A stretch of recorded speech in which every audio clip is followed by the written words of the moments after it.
We are live. Welcome everybody to the channel. And for this game of Warcaster, I am joined by J. Andrew Powell. Welcome, Jay. Hi guys, how's it going?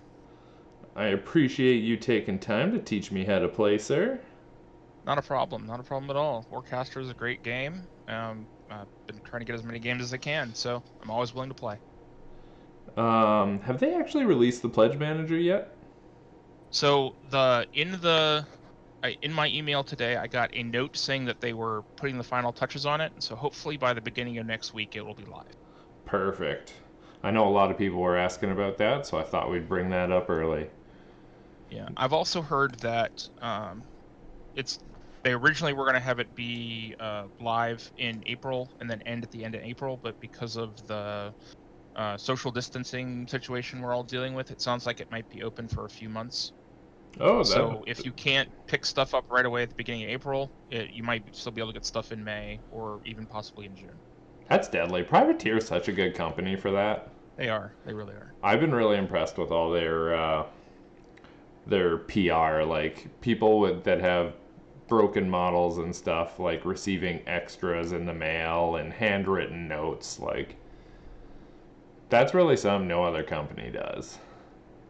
Yep, I would agree. It's actually one of the things back in Mark 1, back in the beginning in the early 2000s, that they strove to have as open a company as possible. It changed a little bit in the late 2010, 2012, but they've definitely been making a stride recently to sort of open it back up and let us see not just the people that make the games, but the people that make the models and introduce those kind of people to us. It's been pretty great. Yeah, that's super cool. It really gives it like a almost family feel. Yep, I agree. So, do you want to tell us a little bit about what we're playing today? All right. Well, this game is a game that Privateer Press has recently finished kickstarting. It's called Warcaster Neo-Mechanika. It takes place roughly 5,000 years in the future from where the current War Machine and Hordes story is taking place right now.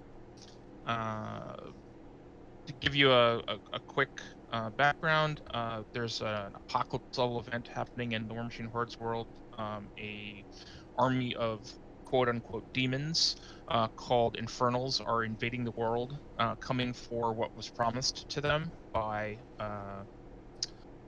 one of the human gods and Thamar, and they tried to renege on the deal, and the Infernals got angry and have come for 2/3 of all living human souls in the world, and people are fighting. But one of the ways that the humans are attempting to save people is they're sending them through a gate to another galaxy, and that other galaxy is the Cirrus galaxy, the god of the convergence of Cirrus faction from War Machine and Hordes, and it's sort of the kickstart that starts the Warcaster timeline. But today we're going to be playing a starter box game of Warcaster Neo-Mechanika. I'm going to be playing the Iron Star Alliance. The Iron Star Alliance is the government, the military, the industrial complex, sort of the Imperium from Firefly style oppressive government that is trying to control people's lives. Josh will be playing the Marcher Worlds. You want to tell us about the Marcher Worlds, Josh? Do you know their backstory? I don't know it exactly. I always just refer to them as the rebels. Like they're on the outskirts. They want to be left alone. They're fighting against the man, aka the Iron Star Alliance. Yes. So they are effectively like browncoats from Firefly, or Belters from the Expanse. They are those people that want to live on the outskirts, that want to explore and be left alone, and just live simple lives. And they've been not been given the chance. So they've come together and formed militias and rebellious armies, and are fighting against, and formed a sort of loose coalition to fight against the ISA. So one of the cool things about Warcaster is how the worlds in the fluff is how the worlds work. So Warcaster actually takes place across a galaxy of a bunch of different of thousands of planets, and each of the planets are connected together through these void gates. And these some of the void gates that I'm talking about that connect the different worlds together are huge, gigantic, mile-wide devices that are leftover alien technology from the architects, who are the people that sort of the worshippers of Sirius that first united the galaxy in the past. And these warp gates in the central structure are connected together and are open all the time. But then as you get out into the farther and farther into the fringes, they're only open for a month at a time, or a week at a time, or even sometimes a day at a time. And so the Marcher world's this coalition of planets where they're not always connected together. That's pretty cool. And we're also hoping the architects are the next faction. I want my machine race. I agree with you. Give us some machines and then give us some aliens and I'm good to go. Yeah. So there aren't any aliens in the game right now. A lot of people have wanted aliens, but one of the things the architects did before humans came from the Iron Kingdoms was they either through force or through negotiation convinced the populations of all the other inhabited worlds in the Sirius galaxy to come to their home world and have their like Convergence in War Machine and Hordes, they had their souls put into crystals so they could become part of the greater soul matrix, which is actually what makes up the conscience of the goddess. So there aren't any people currently in the Sirius galaxy actually walking around on planets. They're all part of this giant soul matrix that's in sort of the heart of the galaxy. So there's all these worlds and all this alien tech just sort of out there, so that when the humans show up, they find these worlds with all this alien technology and they make it their own. That's really cool. Yeah, if they don't make them a faction, I'm going to be real disappointed. Yeah, they definitely will, but we're not sure if they're going to be the next faction or a future faction. So, let's get right into it. Okay. Because we could talk about fluff all day. They've done such a good job with it. Absolutely. I guess we should start with building our stack. Okay, we can do that. I already have mine built, so I'll let you explain how to build one for those watching, and we can go from there. All right, so come on over and look at my side of the table. I have my my cards, the stacks. This in Warcaster, you have each model has rules like you would in War Machine. They have a stat line. They can move a certain number of inches. Their guns have ranges. But instead of having an actual physical Warcaster on the table like you would in War Machine and Hordes, that has a spell list and stats, and the Warcaster in Warcaster Neo-Mechanika is you.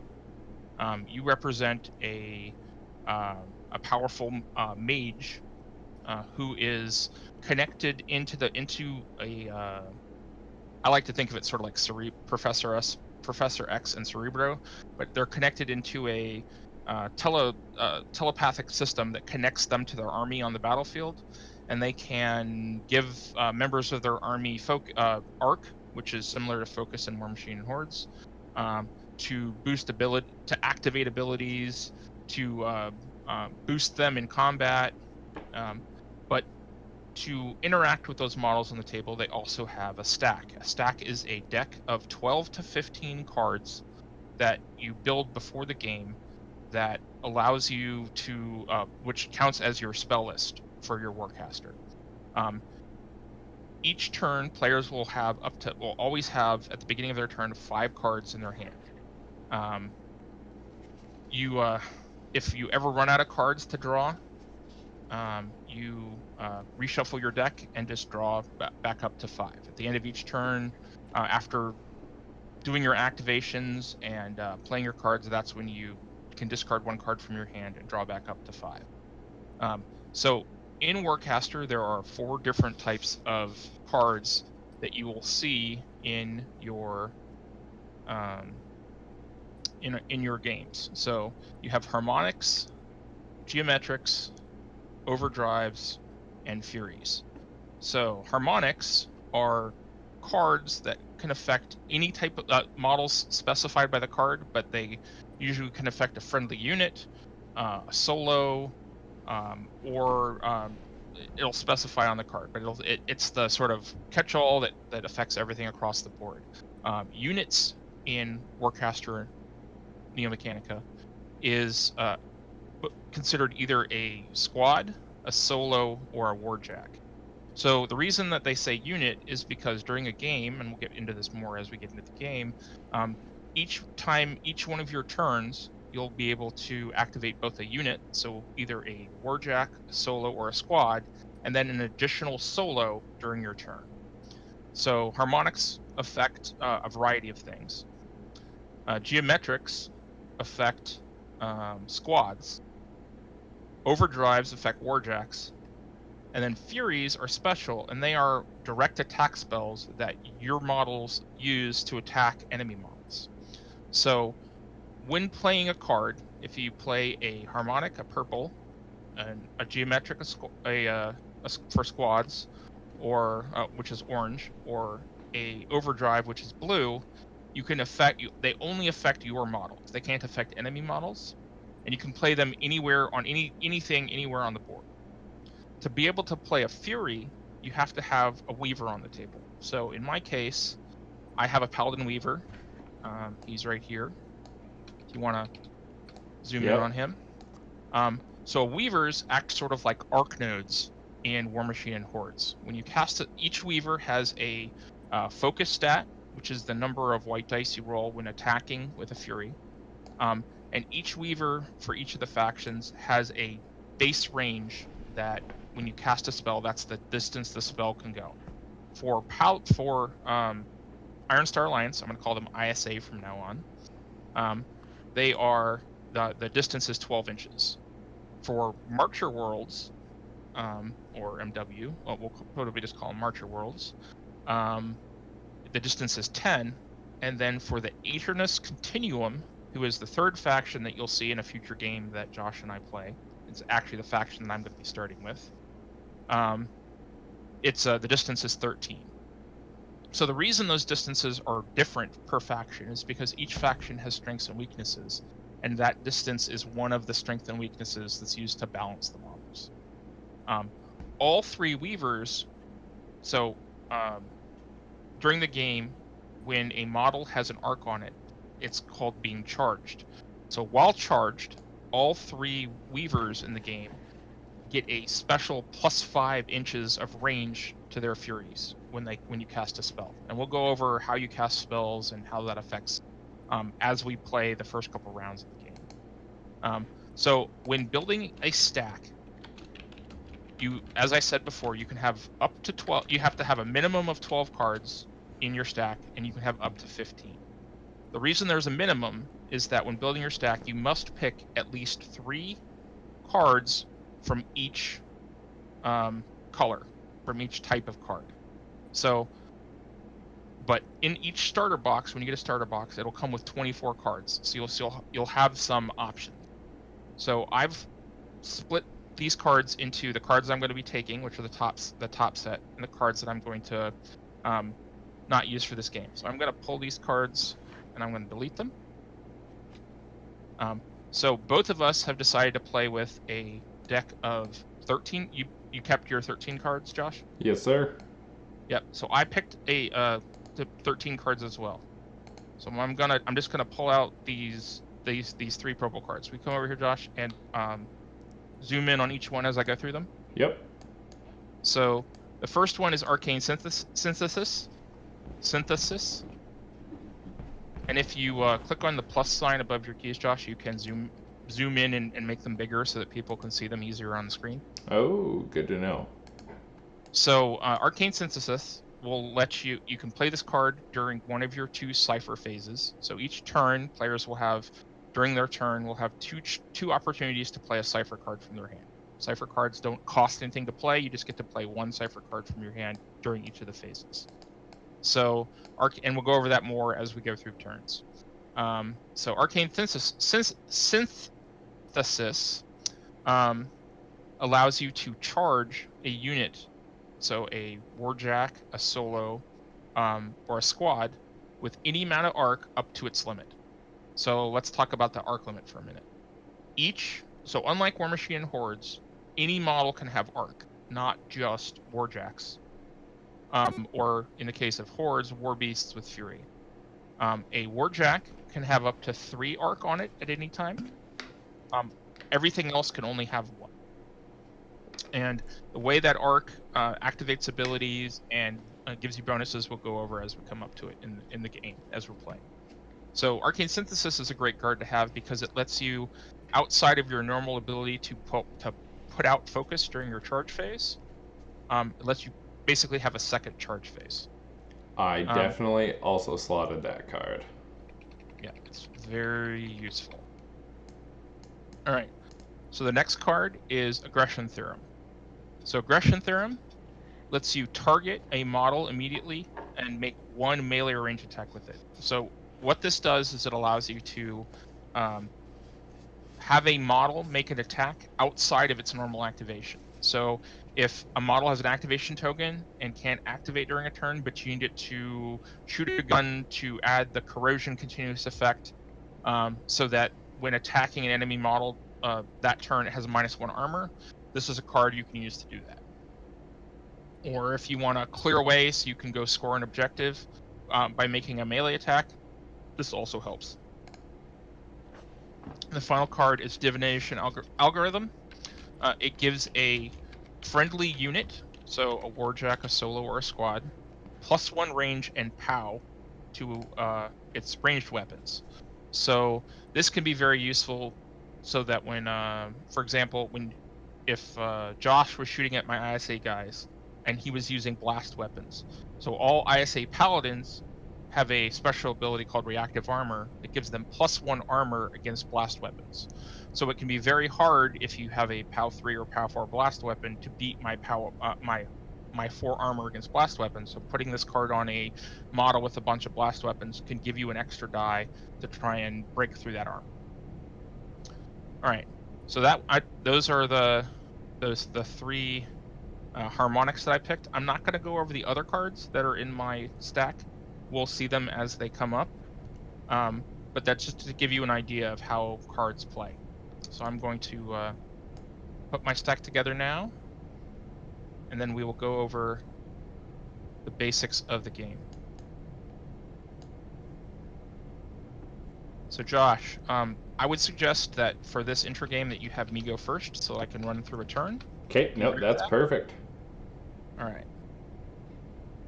So for this game, normally I would have my hand be hidden, but I'm going to have my hand be face up so that if Josh wants to take a look at it and show you guys what's in my hand as we're going through my turn, at least for the first couple of turns, we can do that. So for Warcaster, we should talk about how the game works. So currently, there are 2 sizes of game. There are skirmish games and there are full-size battle games. So in a skirmish game, players can take up to 8 units of models. So a unit is, as I said, a squad, a warjack, or a solo. So this is actually a big change to War Machine Hordes. In War Machine Hordes, you build armies using points. So we say we're going to play a 75-point game, and you take your Warcaster and their battle group, and then you add models to your army based upon the point values until you hit 75 points. Instead of a system like that in Warcaster Neo-Mechanika, you get to just pick choices. So for this game, we're playing with the starter box. Each starter box comes with 4 unit choices. A Weaver, a Specialist Solo, a Basic Squad, and a Light Warjack. And unlike War Machine Hordes, all Warjacks, at least so far that we've seen in Warcaster Neo-Mechanika, are mounted on 50mm bases, both the lights and the heavies. The difference is in the number of points they can spend on adding weapons and the overall general size of the models. So for you that have played War Machine Hordes, yes, in Warcaster Neo-Mechanika, your Warjacks are customizable. That's something that we've wanted for years and years and years. So most Warjacks, light Warjacks in Warcaster Neo-Mechanika have 1 shoulder weapon option and 2 arm weapon options. Both the Marcher Worlds and the IS are like this. The Continuum, which is a faction you'll see in the future from me, has 2 arm systems, has 1 arm system, 2 back locations for weapons, and it comes with an automatically included 4th melee weapon. The Claw. The Claw. Yes, and they are very fun. The Scourges, I enjoy them quite a bit. Now, do you just want to run down quickly what weapons you are using on your Jack? Sure, I can do that. So let me actually talk about my army, and then we'll talk about your army. Okay. So like I was saying, for a skirmish game, which is actually played on a different size table, a 30-inch by 30-inch, so 2.5 feet by 2.5 feet table, you can have up to 8 choices. So I have 4 choices here. So my 4 choices from my starter box are my Paladin Weaver, who is this model right here. My Paladin Commander, who is sort of a officer for my Paladins. My Paladin Enforcers, which are my basic Paladin squad. And then my Firebrand, which is this Jack here. So the Firebrand's pretty interesting for the different light Jacks. So he has a fairly low armor base, which is arm 3. He's like most Jacks, he's speed 6, mat 4, rat 4, has a def of 3, an arm of 3, and has 3 damage. Pretty much, that's pretty standard for most of the, except for the armor, it's pretty standard for most of the light Jacks. However, ISA Jacks have one of their arm system options is a shield. So for both the light and the heavy Jack, they can take a shield, which adds +1 armor for each shield. So if I was to take 2 shields, I could have +2 armor and be armor 5. But in this case, I've taken 1 repulsor shield, which makes me armor 4. A fusion glaive, which is a high pow melee weapon.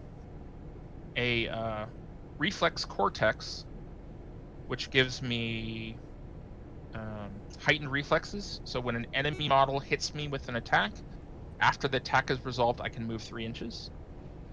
And a Harbinger cannon, which is a range 12 POW 4 gun that has a special rule called Strafe.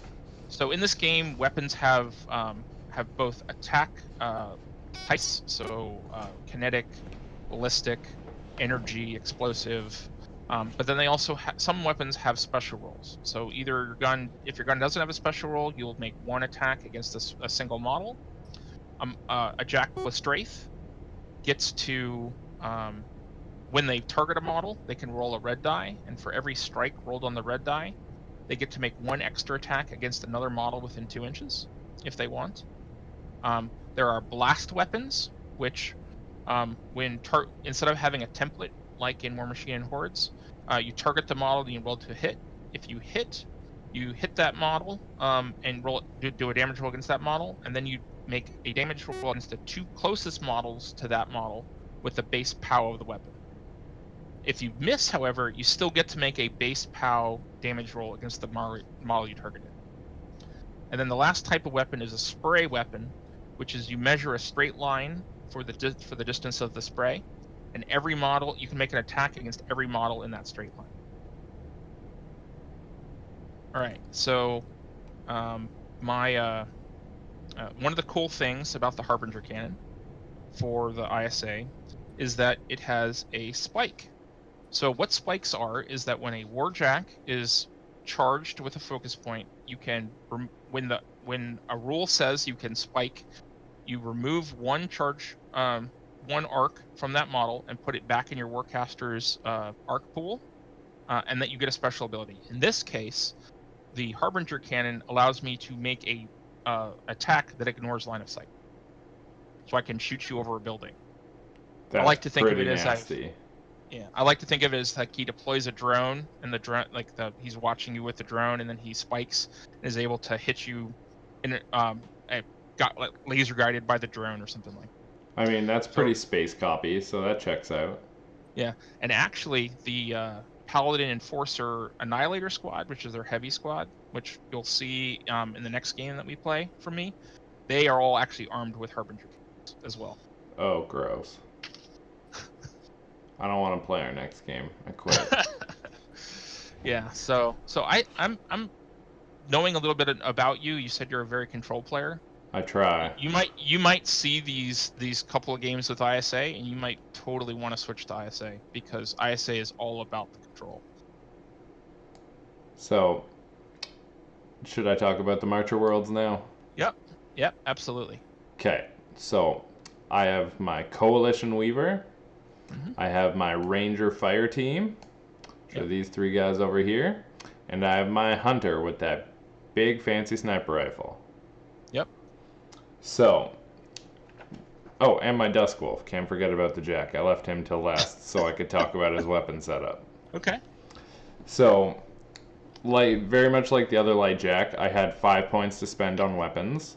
I had 2 arm weapons and 1 shoulder weapon. Yep. For my weapons, for my arms, I picked a Ripper, which is a melee weapon, range 1, POW 4, kinetic damage, nothing special about it other than that. So the cool thing about melee weapons, and this is something that's important, is that enemy models don't get cover against melee weapons. So a lot of people, when you look at the Dusk Wolf, will say, oh, why don't you just arm him with 2 battle rifles? Because it'll give you longer ranges and there's no locked-in combat. The reason you take melee weapons is because if you're playing on a table like this, it has a lot of terrain and cover. It lets you ignore that cover. Yeah, that's a good point. And you know what? Sometimes you just need that melee weapon. And the fact that it's called a Ripper just gives me a real Gears of War chainsaw. Yeah. Yeah, it's a chainsaw mounted to your arm. Yeah. I get a real Gears of War feel them versus the Continuum. So, and then my second arm is a battle rifle. Both the melee weapon and this cost 1 point each. And this actually does have a special effect.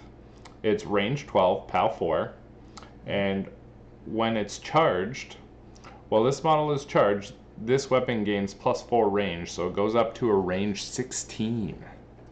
Yep, and actually your squad, your Ranger Fire Team, they all are armed with battle rifles as well, and they have the same role. That's silly. Yes, it is. And then this big meaty cannon you see on the Dusk Wolf's shoulder is the railgun. It cost me 3 of my 5 points, but it is range 18, POW 5. And it has an arc spike. When attacking with this weapon before making a damage roll, this model can spike to cause the target of the attack to suffer -1 arm until the attack is resolved. Yeah, it's pretty powerful. Yeah. When you're playing with the math like that, 1 can make a big difference. Yeah, so your Hunter has that spike on his sniper rifle as well. Yeah. I'm really feeling the long ranges of these guys and their ability to lower armor. Yeah, so one of the big advantages, the 2 big advantages, so each faction sort of has 2 things they do really well, at least that we've seen so far. Marcher Worlds has crazy movement shenanigans. I believe your Dusk Wolf and your squad can both spike to move 3 inches at any time during their activation. Yep. And your Hunter does it just after he shoots. Yep. And the Dusk Wolf as well gains +1 movement for each arc it has on it. Yep. So. Yep. So he starts out at speeds 5, so he's the slowest of the 3 lights. But if you have 3 arc on him, he's actually speed 8, which is pretty impressive. Yeah. And considering it's an objective-based game, the movement shenanigans could really come in handy. Oh, and it does, especially in full-size games, which we'll get to in the future. I've actually had an enemy playing Marcher Worlds move as far as, I believe it was 10 inches before they started their activation, and then pick up an objective and run away with it during their activation. That's hilarious. Yeah. So the other big advantage from Archer Worlds is range. So as you can hear, the Dusk Wolf and the squads, while charged, have a range 16 gun, and they also have a range 18 gun. Yeah. Both the heavy and the light, one of their cortexes that they can pick, just flat out adds +2 range to their guns. So range 20 on the railgun. Yep, and your heavy can take 2 of them. That's silly. So your heavy, there's a build on the heavy that's the cortex that adds +2 range, 2 railguns, and 2 battle rifles. That just reminds me of like heavy arms from Gundam Wing. Now, yeah, pretty crazy. So go ahead and talk about your cortex on your jack. I am taking the Scout Cortex. Okay. So, correct me if I'm wrong here, because I'm a little green. Yep. The Scout Cortex, when I spike, lets me ignore cover? So let me grab that. So I believe it's a charged effect? Charge, not spike. It's going to take me a little while to figure out the difference between those two. Like, I get what they are, it just which ability triggers on which. Yeah, so the Dusk Wolf has, special rule-wise, it has Arcantric Turbine, which is the +1 speed while charged. It has the Displacer Spike, which lets you move 3 inches. And then the Cortex that you picked is Smart Lock charged. You can ignore cover while charged, again, when making ranged attacks. But you also get Pathfinder, which will allow him to ignore these pesky, difficult terrain spots when moving. Which, in a rundown city of rebel and shipping containers, seems really useful. Extremely useful. Okay, so now that we've kind of covered what everybody does, do you want to go over a bit of how you win the game? Sure, we can absolutely do that. So one more thing I want to mention is your Weaver. Oh, yes. So your Weaver has the same charge that everybody had that I mentioned, where while charged, when you cast a Fury, it gets +5 range. So you go from range 10 to range 15.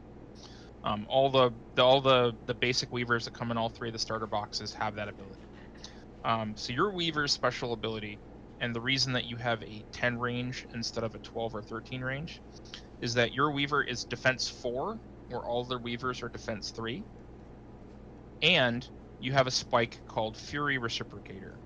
So when you channel a Fury Cipher through this model, after you've resolved the cipher, you can spike. So outside of the model's activation during your cipher phase, you can spike to return that cipher card to your hand instead of putting it in the discard.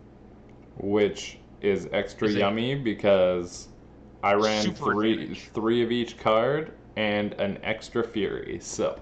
Yeah, that is super crunchy and delicious for you.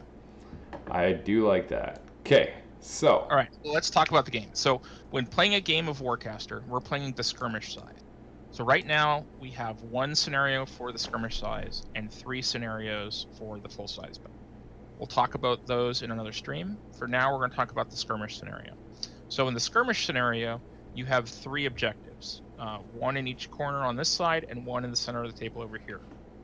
They're placed 6 inches from, the center one is placed 6 inches from this edge, and then this one is placed 6 inches in a box from each of these side edges.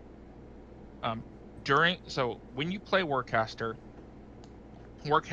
is broken up into pulse rounds and turns. So a pulse round, usually in all the scenarios we've seen so far, there are 3 pulse rounds. A pulse round is a number of turns for each player to activate through their models, and at the end of the pulse round, you clean up activation tokens, you remove card effects, you roll for continuous effects, and in full-size games, you score. In a skirmish game, however, you score at the end of a model's activation if they are within an inch, and there are no enemy models within an inch of an objective. Everybody understand that? Yeah, so as long as I activate a model, I move within an inch, there's nothing, oh, got caught. There's nothing within an inch of it, my model ends its activation there, I score. Right.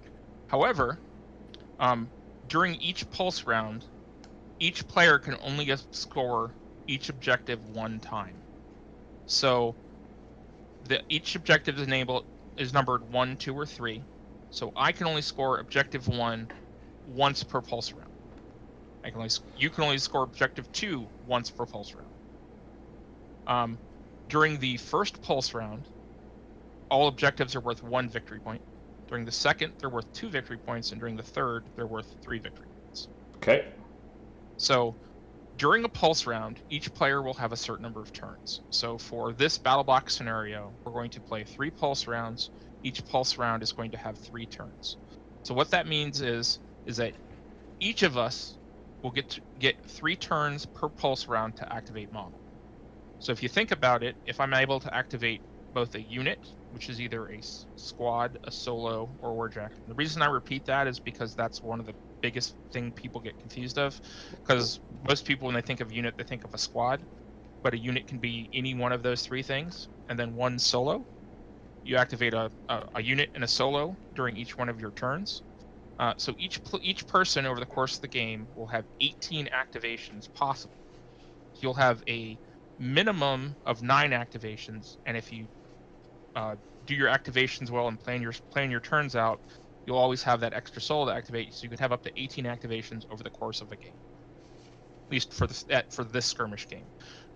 Submissions will have 4 turns in a pulse round. Some missions will have 5 in a pulse round. And there's the up to what we've been told so far. There can be up to 5 pulse rounds, but all the scenarios currently only run up to 3. All right. So we got scoring down. We know how many rounds there is, how many turns in each round. So to determine who goes first, you roll a d6. But in this case, we are going to let you go first. That way we can kind of see a turn play out, and then we can just dive in from there. All right. So when setting up a game, after you've set up the table, set up the mission, and rolled off to figure out who's going to be first, so the person that wins the die roll gets to pick if they want to be first or second. The first player obviously goes first. The second player gets to pick which side of the board they want to deploy on. For the purposes of this game, we're just going to use the sides that we're on. Does that work for you? Oh yeah, totally. Okay. So now we go into deployment. So in Warcaster, unlike War Machine and Hordes, you don't deploy your entire army on your side of the board. You'll see over here on Josh's side and over my side, we have these little gates. So these are void gates that are placed during a player's turn so that in their next turn, they can summon models from their reserve onto the battlefield. Why this is important is because when a model or unit, a model, squad, a warjack, is killed and would be removed from the table, instead of dying and being put off to the side, they're put back in your reserves, and you can summon them back onto the table in a later turn. That's actually one of the things that really excites me about Warcaster. I don't know about you, Josh, but being able to recycle your units and not just like losing because you've run out of models is a big deal. Yeah, not being able to be tabled is huge. I also like that you're not just deploying from the edge of the table. As the game moves on, where you drop gates and where you're deploying your units from becomes huge. Yep.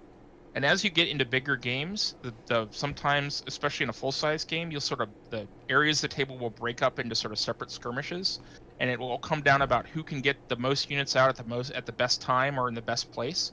And so gate placement actually becomes really important. One of the other cool factors about the game is the limit that you can only have 2 gates in play at a time. So you can't just put a bunch of gates out there and keep spawning through different random gates. And we'll actually talk about gates a little bit more as we play. Okay. All right.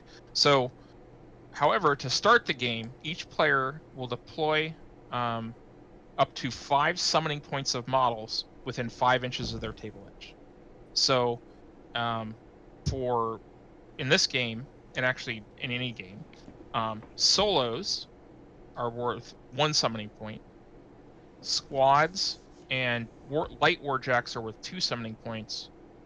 and heavy warjacks, which we're not going to have in this game, are worth 3 heavy points, are worth 4 summoning points. There are some other things that we'll tackle probably in the next game called attachments, which ISA is the only faction that currently has them, that can change how many points a squad costs to summon. We'll talk about that in the next game. Okay, so I'm going to set up 5 summoning points. So the first thing we need to do is we need to draw a hand. So each player has a hand of 5 cards. The reason you draw your hand before you figure out what you're deploying is because what you start with in your hand can affect the choice models you want to have start on the table. So if you have cards that only apply to squads, you definitely probably want to have a squad on the table. If you have a bunch of cards that apply to warjacks, you probably want to have a warjack on. If your hand is full of furies, probably want to start with your weaver on. I will also be playing with my hand up just for ease sake. All right.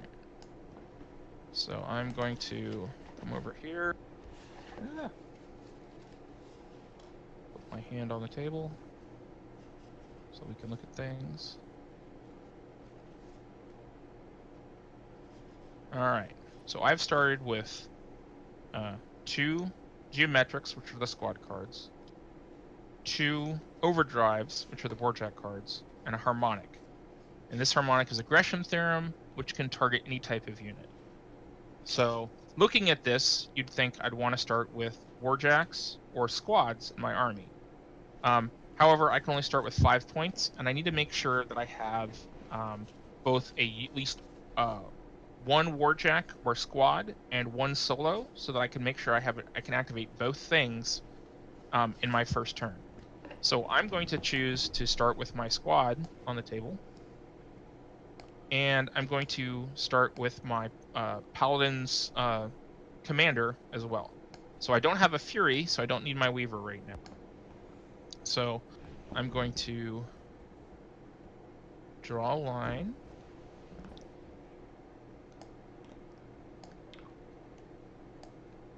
Now, do I deploy at the same time? I will deploy first because I'm the first player. And then you will get to deploy. Too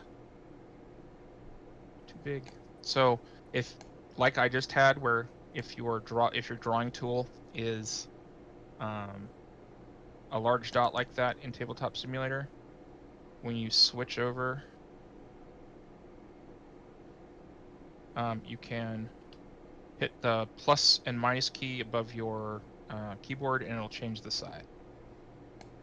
Now, does the second player get the same distance to deploy as the first player? Both people deploy 5 inches in, and actually, during the course of the game, you can. So when deploying a gate, you can either deploy it off of a warrior model, so not a warjack, but anything else in the game that didn't deploy this turn, and we'll understand that better once we get into the game. But you can deploy a void gate if you don't have 2 on the table within 5 inches of a warrior model, or within 5 inches of your back table edge.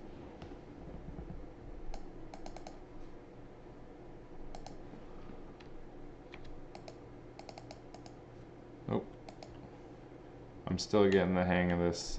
Yeah, man, you're good. So the best way to do it that I've found is that you sort of do that. You do that. You hit F2 on your keyboard, which will switch you to your painting tool. That's what I forgot. I forgot the hotkey. And then you do it over on the other side.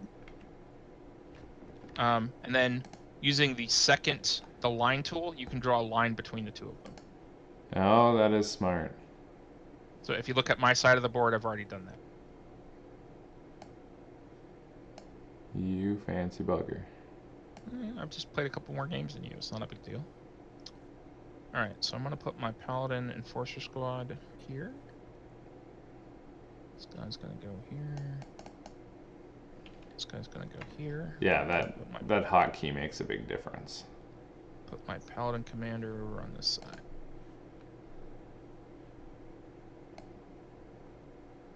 Hopefully you don't shoot me off the table on turn 1, but we'll see.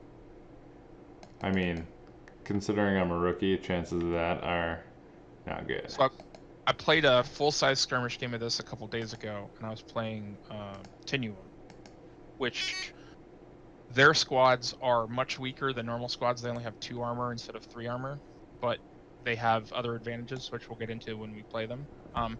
But I kept deploying like the maximum number of stuff I could out of my void gates to try and encroach on my enemy's objectives, and he was playing Marcher Worlds, and he would just shoot all the models that I had just deployed off the table, turn after turn after turn. That feels bad. It does. It also couldn't help. I also didn't help that I couldn't roll a hit to save my life. I think I maybe hit 10 times for the course of the whole game. Yep, that's the thing. I call that the dice gypsies. You don't piss off the gypsies. All right, so you're starting with. I'm starting with Jack on the table. The Dusk Wolf. Yep. My Ranger Fire Team, and my Coalition Weaver. Sounds good. Because I drew 2 Furies, 2 Overdrives, and 1 Geometrics. Seems good. I mean, I'm picking it up quick. Yep, you're good, man. Now, I don't like that rubble hanging out there. Oh, I dropped that guy on his head.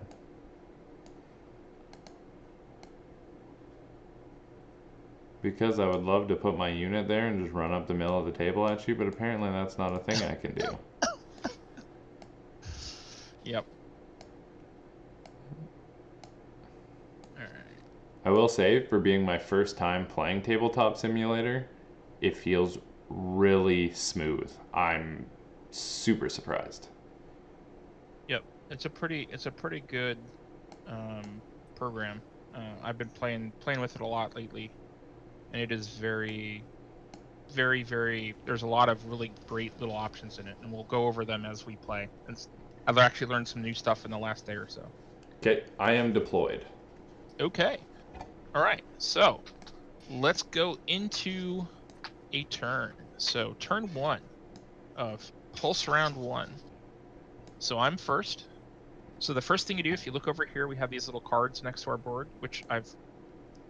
So that people know, I'm actually the creator of this map, and you actually have one of these cards next to your deck as well. Yep. You want to check it out? So I'm actually the creator of this mod for Tabletop Simulator, and once this becomes a video, we'll make sure that the link to this map and some of the other maps that I've created or other people have created, they're good, are available to you, so you can play some Warcaster for yourself. So. For the turn, in turn order, each turn you have a ready phase, which is if you check to see if all your models have activation tokens. If they ever all have activation tokens, you remove all activation tokens from your army. Then you have the charge phase. In the charge phase, you can take 1 arc from your Warcaster's arc pool and put it on any unit in your army that's on the table. Alternatively, instead of taking putting 1 arc out on the table, you can take any number of arc from any number of units on the table and return that arc to your Warcaster's pool. So why this is important is that when casting a Fury spell, you will get extra red dice to your attack roll for every arc in your Warcaster's pool. So if during a game we're playing and he wants to blast one of my guys with a Fury, but all your arcs on the table, or most of your arcs on the table, you can choose to pull some off the stuff that's not in the immediate combat, and give yourself a little boost when casting that Fury. So then we go into the Cypher phases. So there are 2 Cypher phases. The first Cypher phase happens before the activation phase. The second one happens after the activation phase. So during a Cypher phase, we can choose, we don't have to play a Cypher card from our hand. There's no cost or there's no, like, you have to spike to cast a Cypher. You just pick one of the cards in your hand and play it. Then we go to the activation phase. In the activation phase, each player during their turn will be able to activate 1 unit, so a squad, a warjack, or a solo, and 1 additional solo during the activation phase. And you can choose to activate those models in any order. You can activate the solo first, or your unit choice first. But you have to say what you're going to activate at the beginning of the phase. So then you go to the second cipher phase. Usually in the first cipher phase, players will play cards that will buff units during their activation phase, or cipher cards or furies that can knock a model out of the way so that your unit has more advantage. In the second half of the cipher phase, players will usually play support cards that will add benefit effects to their models, or after getting their Weaver in range and in place, cast that Fury that will do some damage. After that, you go to the deployment phase. If you have a gate on the table, so gates, while on the table, don't have hit points, you place arc on a gate. And so if a gate takes damage, you just remove arc. If a gate never has arc, if a gate loses all the arc that it has on the table, it is removed from the table. A gate must have at least one and can have no more than 5 at a single time.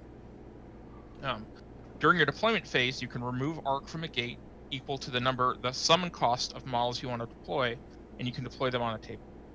When deploying around a gate, you have to be within that you have to deploy at least one model from a squad or the warjack or solo that you're deploying within an inch of the gate, and all models you're deploying have to deploy within an inch of that gate, and must deploy on the same level of height as the gate.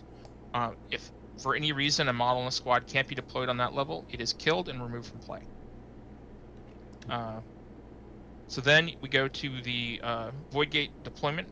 So after you've deployed, you've removed the arc from the gate and put it back in your Warcaster's pool. Now you get the opportunity to deploy one gate within 5 inches of a warrior model, so not a warjack, that did not deploy in the previous step, within 5 inches of that warrior model. So, and then you pick a number of arc from your Warcaster's pool to put onto the gate. So thinking about it, you're effectively planning ahead so you put enough arc to be able to summon all the models that you want to summon at the end of your next turn into play. Then you also have to think about whether or not your enemy where you're placing the gate is going to be able to target and shoot the gate. Because for every damage they do to the gate, instead of it losing a point of health, it loses a point of arc, and that arc is cleared and put back into your Warcaster's pool. So after the gate deployment phase, then we go to the discard phase. So you can discard up to 1 card from your hand, and then in phase 9 you draw back up to your full 5-card hand. Did you get all of that, Josh? I will have many questions as we go. Good. All right, so I'm gonna start my turn. So Kay. First things first, I look at the ready phase. I just want to point out real quick that as you were explaining that, I realized I probably deployed a little like a bonehead, so I shimmied stuff around a little. That's not a problem. I noticed. Not a big deal. Okay, so any of our viewers have any questions? Not so far. Just a buddy of mine razzing us as we play. Okay, not a problem. All right, so in the ready phase, I'm going to check to see if I have activation. So obviously this is the first turn of the game, so there's no activation tokens to be seen. So no activation tokens to be taken off. So now we go to the charged phase. So I'm going to choose to charge my Enforcer squad. So Paladin Enforcers are pretty standard. So most of the starter box squads are going to have a range 12 gun that's going to be Powell 4. There'll be Mat and Rat 3, there'll be Defense 3, Armor 3, and we'll have 1 wound each. The only real big difference is Continuum, that has Armor 2 and range 10 guns, but instead of being with our POW 3, but instead of having a POW 3 melee weapon as well, they have a POW 5 melee weapon, which is their balancing factor. So while charged, a Paladin Enforcer squad has Reflex Accelerator. So when a model makes an attack during this activation while charged, it can attack with both assault rifle and bayonet. So this is the first element of control that the ISA has. they are a combined arms faction. So a lot of their guns have both a melee and a ranged version. They're all this assault rifle. You can put the assault rifles on the Firebrand, the light warjack, or on the heavy warjack, and when they attack, they can attack with both weapons as part of that attack. So the Paladin Forcers also have a spike called Divination Lock. So during its activation, this squad can spike to ignore cover and stealth for the rest of the activation. Alright, so that's the charge phase. So now I'm going to go into the first cipher phase. So looking at my hand, I have Displacement Index, which lets a squad immediately move 3 inches. I have Plexus Densifier, which gives a squad +2 arm, but -1 speed, and lasts until the end of the pulse round. So this is one of those support cards I was talking about that people will usually play second, and you should expect to see me play it second. I also have 2 overdrives with their jack cards, which we will go over once I have a warjack. And then I have Aggression Theorem, which is this target model can immediately make 1 melee or ranged attack. So I'm going to choose to play Displacement Index, which will allow my squad to immediately move 3 inches. So when playing, when moving squads in Warcaster, they move a little bit differently than most games that I've played so far. So when you move a squad, you pick 1 model in the squad to move. So I'm going to pick this guy in the center.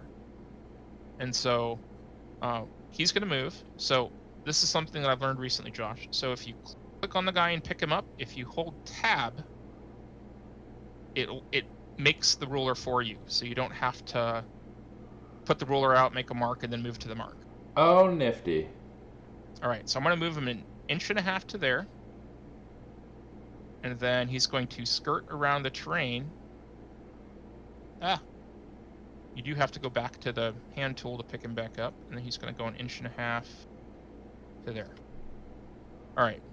So now, instead of moving these other 2 guys to stay in coherency, I can now pick these guys up and place them so that they are within 2 inches of the model that moved. Now this is important because you ignore difficult terrain when doing this placement, and it allows you to pick a model that's outside of terrain, move that model, and then pull models then to terrain out and have them move their full distance. Now, if I had decided to move into the terrain, instead of once I reach the terrain, all the rest of my movement is doubled, sort of like in War Machine. In Warcaster, when moving into terrain, you just subtract 2 inches from your movement. So if you are within 4 inches, if he's speed 6 and he's within 4 inches of the terrain, I would just move him 4 inches forward and he'd end up in the terrain. If he was more than 4 inches away, I would, instead of moving him up into the terrain, he would just move to the edge of the terrain and that would end. So I'm going to move these other 2 guys. So this guy is going to go there. And I'm going to pick him up and move him too from that spot. So we'll put him there. And then this guy, go there. And we'll put him to there. So make sure this guy's within 2. Yep. All right. And then they have an arc on them. All right. So that was the end of my cipher phase. So now I'll go into my activation phase. So obviously I only have 2 things on the board, so I'm going to activate the squad and my Paladin commander solo. So the squad is going to go first, and I'm going to have this guy that's in the train move first. So he's in the train, so he's going to be moving through train. So instead of being speed 6, he'll be speed 4. So I'll pick him up and he'll move 4 inches. So then I'll grab these other 2 guys. And I just have to place them within 2 of this guy. So this guy's going to go there. And then this guy is going to go here. I'm just going to leave him there. So now I get I have an opportunity to try and shoot. So this guy, I have a 12-inch range with my guns. So this guy's within 10 inches of that guy. That's not cool, man. Why not? This guy is in 12, but the back guy will be out of range. So when shooting, a model has cover if when drawing a line, if any part of any line from my model passes through a piece of terrain when targeting any part of an enemy model, and that model is within an inch of the cover. So for example, this guy, when shooting, this guy would draw a line through the barrel. But because you're not within an inch of the barrel, you don't get cover from it. All right. So let's talk about how attacks work in this game. So my Paladin Enforcer is a rat of 3, and I would compare that versus the defense of your model. What is your model's defense? I believe it should be a 3. It is also a 3. Okay. So what you do is each of us will grab our stat in white dice and create an attack pool. All right. So because I have an arc on my unit, I will get 1 red die to add to my roll. Okay. If he had cover, the Ranger Fireteam guy would get 2 red dice to add to his roll. So each white dice has 3 blank sides, 2 single strike sides, and a double strike. Each red die has 1 blank side, 4 single strike sides, and a double strike side. So you want to roll as many red dice as possible in a roll. All right. So what we'll do is we each will select our dice, and then if you hit the R on your key on your keyboard, it'll roll the dice for you. So you don't have to pick them up and throw them. So I rolled a 2. I also rolled 2. Okay.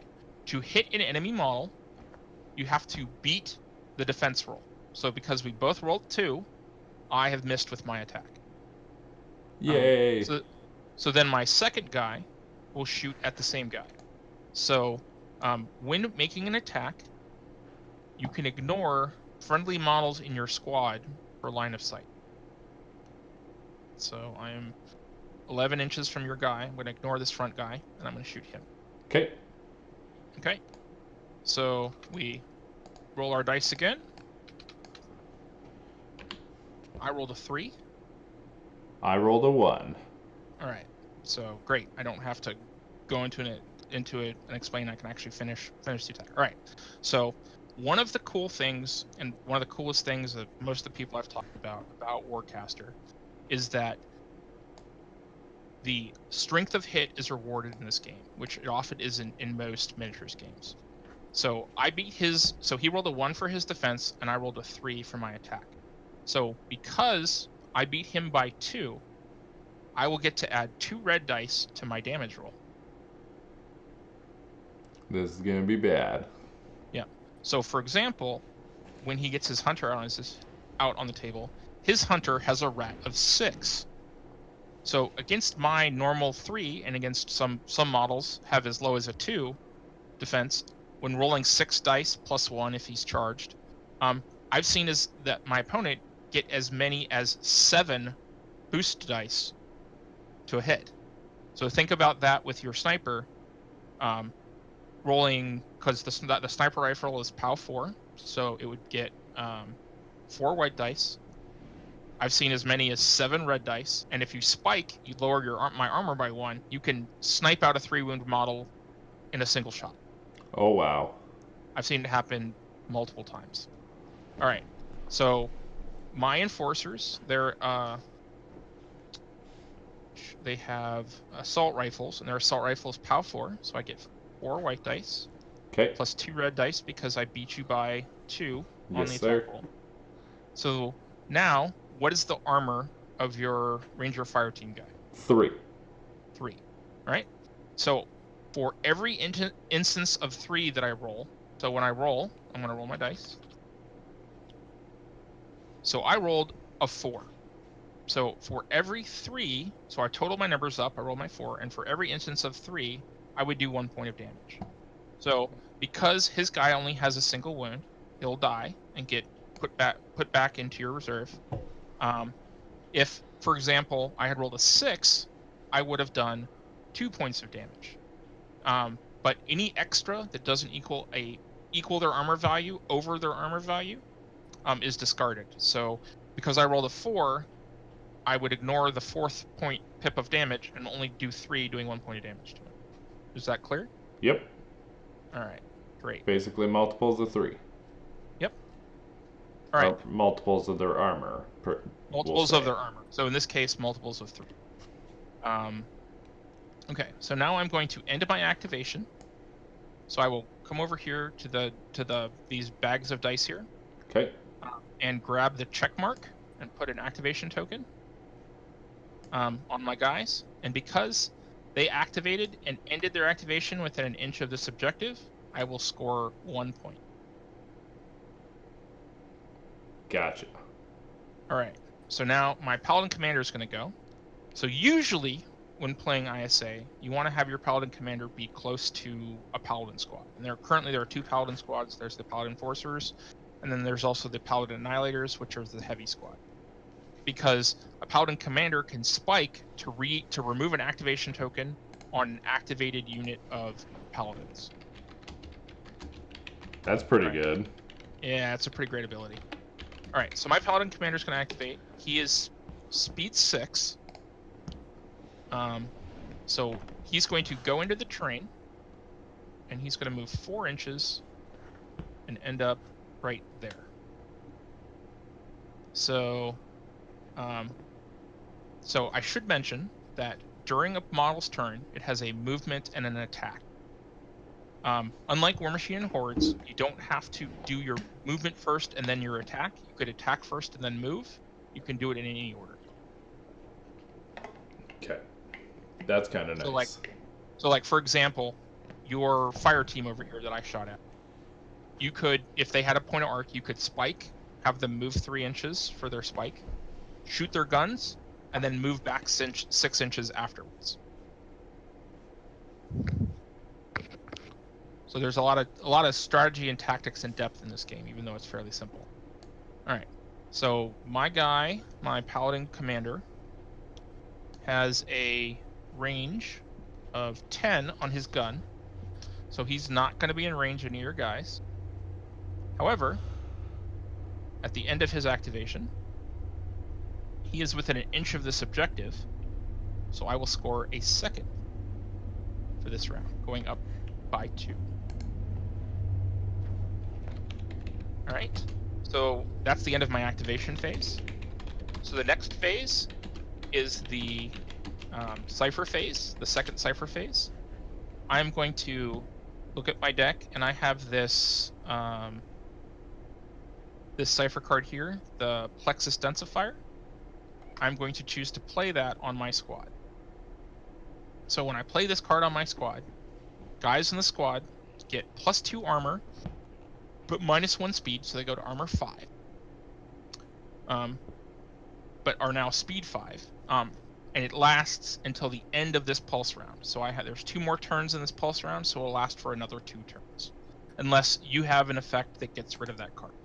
And that's actually one of the advantages of the Continuum Heavy Squad, is that most squads will always have to be charged to get a special effect. The Continuum Heavy Squad just has an effect that removes these upgrade cards from target models without being charged. Oh, that's kind of nice. One of our viewers is asking if they can spectate it in Tabletop Simulator. That is your department, sir. So the way to do that would be they would have to become one of my friends, because I can only invite friends to the game. Gotcha. So if they're willing to do that, we can do that. And I actually set the game up so that there were 3 spots in the game in case you wanted to have someone join us. Okay. So what would need to happen is I would need to get their friend code.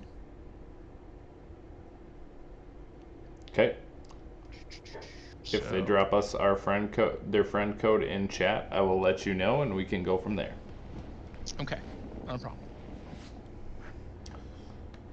So you're up 2-0. You just played that card that gives your guys extra armor because you want to make my life difficult. I do. We're clearly Right, not so- making it easy on the newbie. Hey, I gotta have some advantage in our first game. I'll get you, pal. I'm also playing a good faction. So don't worry. Once I'm a continuing player and we're playing full-size skirmish games, you can beat up on me all day. So one of the things to realize, guys, in this game is that these rules that we're playing with are the playtest version of the rules. They're not the final version of the rules. Privateer Press has released the playtest rules, and you can download them from their website for all the models that were in the first Kickstarter. And it's pretty obvious from those rules that the ISA and the Marcher Worlds, which are the first two starter boxes that are going to come out in July for this game, had been play tested a bunch. And the Continuum, the faction that I love, was in a first version and their starter box doesn't come out until August. So they are going to get some tweaks and some edits, most likely, probably more so than Marcher Worlds and ISA will in the future. Now, that doesn't mean that the Continuum is weak in any way, shape, or form. They just have a couple of things are a little bit weaker than some of the other armies. All right, so getting back to the game. So I've done my second cipher phase. I'm going to go into my deployment phase. I do not have a gate in play because this is the first turn. So I cannot deploy any models. So something to think about when you're playing you're learning to play this game is that in a game like this, you will only get to use the models that you start with on the table until turn 3, because you won't be able to deploy new models until the end of turn 2. So you need to. So when thinking about deployment and what you're going to start on the table with, you need to think about what you want to activate and if you'll be able to activate it for the first 2 turns of the first round. Okay. All right. So then now I get to deploy a void gate. So I've got these guys over here. Your Jack is sitting there looking at me menacingly. You have your fire team. And then you have your Weaver over here, and I'm a little scared of your Weaver because you have you have Cryolock and Null Collider, which are both very strong Fury cards. So I think I'm going to deploy my gate over here to sort of help me out against the Dusk Wolf. So what I'm going to do is I'm going to grab this gate, and I can place it anywhere within 5 inches of a friendly warrior model, so not a warjack, that didn't deploy this turn. So I'm going to pick it up and I'm going to put it right here behind these barrels. Okay. So now I have to figure out how much arc to put on. So I have to put at least 1 arc on it. So I have a Weaver, which is 1 point, and a Firebrand, which is 2 summoning points. So I should put at least 3 on it. However, my gate is also over there next to your Nasty. So I think I want to put at least 1 more additional arc on it so that it has some level of defense in case you do some damage and knock some arc off it. So I'm going to choose to put 4 arc on this gate. So then I'm going to go into my the discard phase. So since I don't have a Warjack on the table right now, I'm going to choose to take Kinetic Accelerator, which is an overdrive card. So when a Warjack makes an attack with this activation, when it makes a melee attack this activation, make a melee attack against each enemy model within the weapon's range. Models hit suffer the full effects and damage of the attack. It expires at the end of the turn. So normally, not such a great card for most Warjacks. Are going to have a melee weapon of 1, melee range of 1. However, the Firebrand, while charged, gets +1 to melee range for each arc on it. Which is just silly. My shield and my Fusion Glaive, if I have 3 arc on me, can both be range 4. So that card comes into play. But however, since I'm not going to be able to activate my Firebrand until the end, until turn 3, I'm going to choose to discard that card so that I can cycle my deck a little bit and hopefully run through it and get the stuff that I need right now. So then I'm going to draw. I'm going to draw 3 more, go into the draw phase, and I'm going to draw 3 more cards. Yeah, quit it. All right. And that's the end of my turn. Okay, So now it's your turn 1. do gates contest scenario? Okay, so gates are considered models, not units. So this was clarified in the last stream that Private Press did at the end of the Kickstarter. So a gate is considered a model. So it can be affected by enemy attacks. You can slam it. You can push it if you have a weapon that can move it or push it. It can be moved and pushed around. However, it is not considered a unit. So when you deploy it, it can be deployed within an inch of an objective. Usually a unit model cannot be deployed within an inch of an objective, so you can't deploy a model in range to contest or score an objective. However, when you deploy a model out of it, it still has to deploy more than an inch away from the from the objective. Gotcha. So it is a model, but it is not a unit. So Gotcha. It can't score. It doesn't contest, but it can be affected by enemy attacks. Okay, now what are the stats of a gate? So all gates are base defense 3 and armor 5. Okay. They don't have damage, except when you do, for every point of damage you do, you clear 1 arc off the gate and put it back in your Warcaster's pool. So if you haven't figured it out yet, guys, arc never is discarded, so it's never out of the game. It always is just shifting between different pools. So it either is in your Warcaster pool, it's charging a unit, you're spiking it and putting it back in your Warcaster pool to activate an effect, but it never goes away. And all players will always start the game with 7 arc, and will have that arc somewhere on the table, depending on the faction. So ISA is very good at moving arc around and controlling who has arc, both friendly and enemy, especially as you get into bigger games. ISA likes to have has lots of abilities during their models' activations to spend arc off their models, so they're able to sort of circulate their arc. Continuum is actually the opposite of both of these factions, and they have a lot of outside of activation effects that are activated, sort of area of effects that are activated by charging their models and leaving the arc on their models. So by mid or late games, several models on the board or several units on the board will have arc on them, and they'll sort of be camping them and creating different effects on the table. All right. Which is actually the thing that caught my eye and why I want to play them. Okay. All right, so you are up. Ready phase. So I obviously have nothing with activation tokens on it. Correct. Charge phase. I think. So what do you want to activate during your? I'm leaning towards the Dusk Wolf. I kind of want to get aggressive and try and make something happen early. Okay. You put this big juicy gate in front of me. I did. And I kind of want to blow a bunch of arc off of it. I mean, I don't mind you shooting my gate and not anything else. No, that's absolutely a good idea.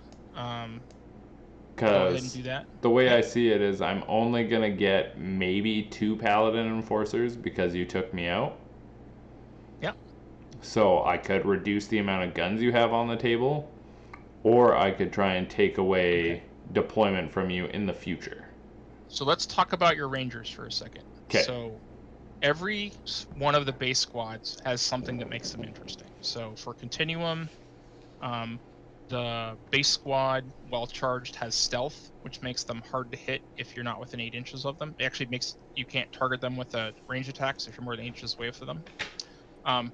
My guys can, the Paladin Enforcers, can do combo attacks, so they can make a melee attack with their bayonet and shoot their gun, and I can spike to ignore cover and stealth. your guys have 3 different weapons. I just read it. Yeah. So you have a null grenade. So Yeah. what the null grenade does, it's a range 6 attack that if it hits, instead of doing damage, if the model or squad that it hits is has an arc on it, you clear 1 arc. So besides the ISA's null cannon, which is a 3-cost heavy cannon for ISA, which I don't have in this game right now, and 1 cipher card, it is the only way to clear arc. And you have a squad that can effectively move 6 inches plus 2 inches of further deployment out, so 8 to 9 inches, depending on how you deploy them, that can spike to then move 3 inches and get another 2 to 3 inches, that can then throw grenades and remove up to 3 arc. Pretty strong. Yeah. Definitely. So if you want to, if your goal is to remove arc from my gate, it might be better to activate your squad. I 100% agree with you.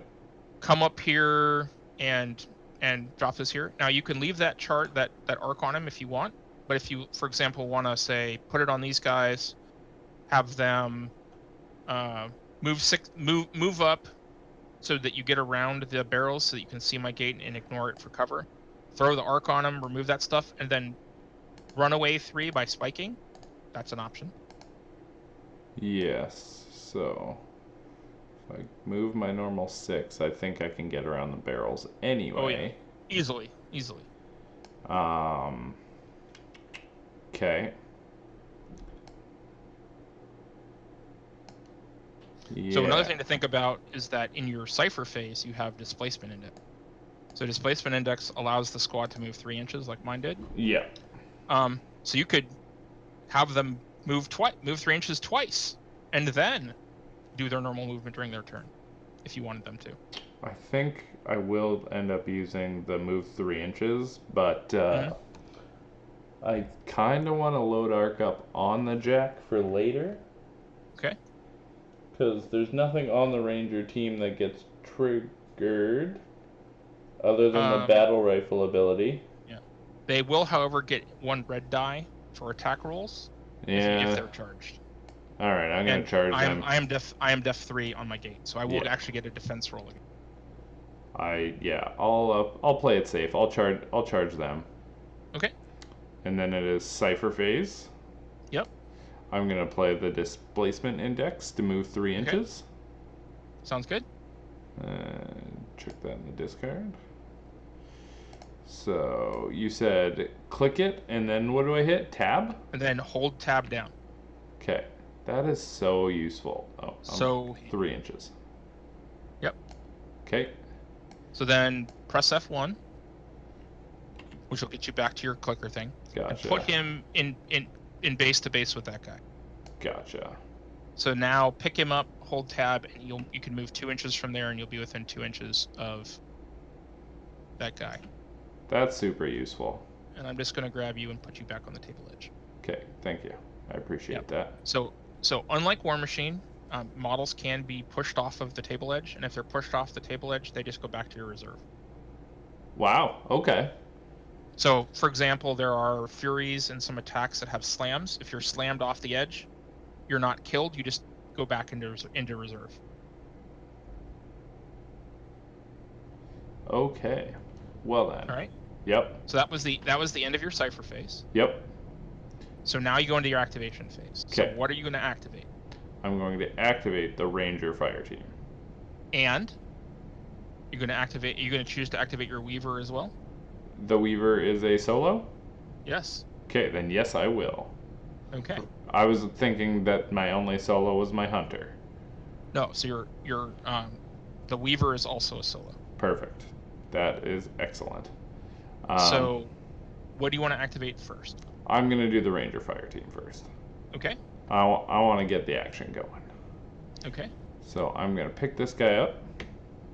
I'm going to move him his 6 inches. Okay. Make sure that you're going to be... So go ahead and drop him down. Make sure you're going to be within 6 inches of my gate, because that's the range of your grenade. Good call. Yep, we're good. Yep, absolutely. And Are you then gonna do what I think you're gonna do, and you're gonna go spike and run around here and hide back behind this stuff? I don't know what you're talking about. You don't know what I'm talking about? No, I totally do, and yes, I was going to run and hide. All right. I just wanted it to seem less obvious. Yeah. So I can still move that guy back a little. Yep. And remember that when they move, you pick any model to move, and the other guy gets placed within 2. So as long as he's like 6 inches away. That's so handy. Yeah. If it helps here, let me. Yeah, I'll draw.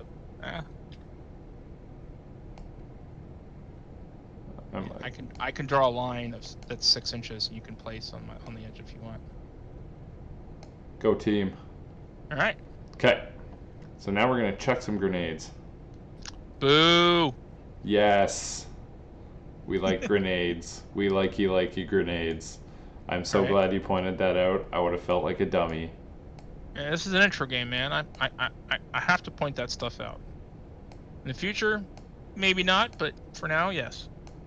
Okay. All right. So you roll 3 dice because you're a rat of 3. Yep. And +1 red die for the arc. Yeah, I'm going to move this big stack of. Yeah, come on. Why can't I pick all of It won't let me grab it either.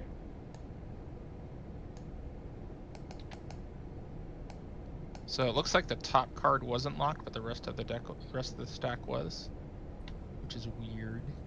How many cards do you have there, man? A lot. So some people like to write the stats of their models and things on these cards, so they don't have to refer to model rules outside of the game. So, if a hero gets slammed off the edge of the board, can it come back?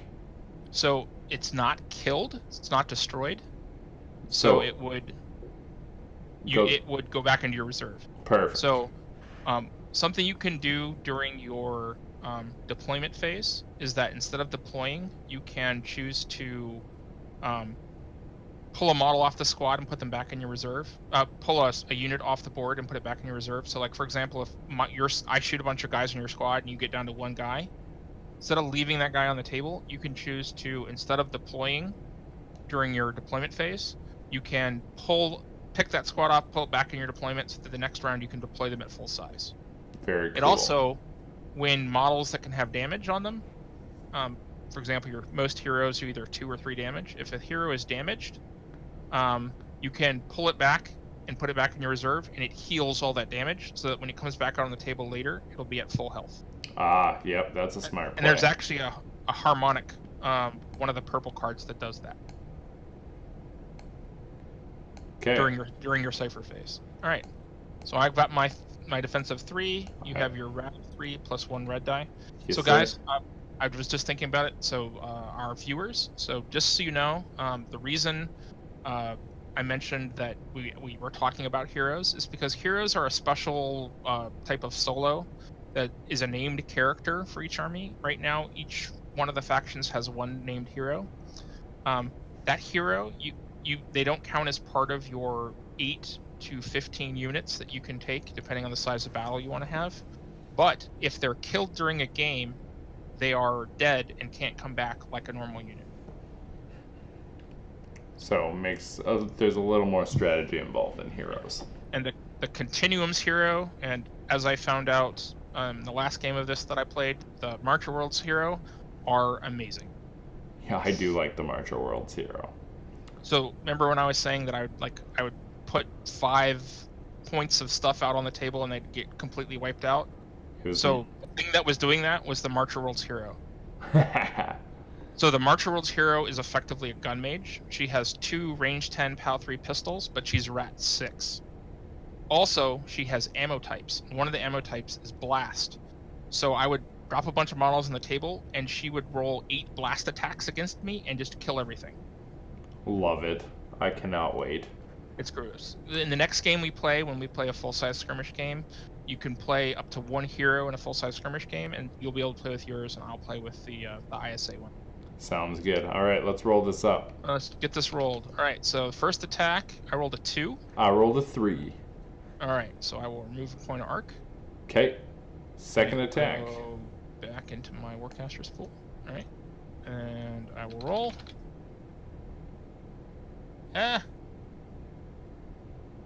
Pick this die up. It doesn't matter. You rolled a 2 on there. Yeah. So we would have tied anyway. Well, I would have rolled a total of 4 actually. Yeah, but yeah. So that one missed. Okay. So 1 arc gone anyway. Yep. It's a good thing I put 4 on it and not 3. And then I am going to spike to move them back around the post here, so you can't shoot any more of my guys off the board like a jerk.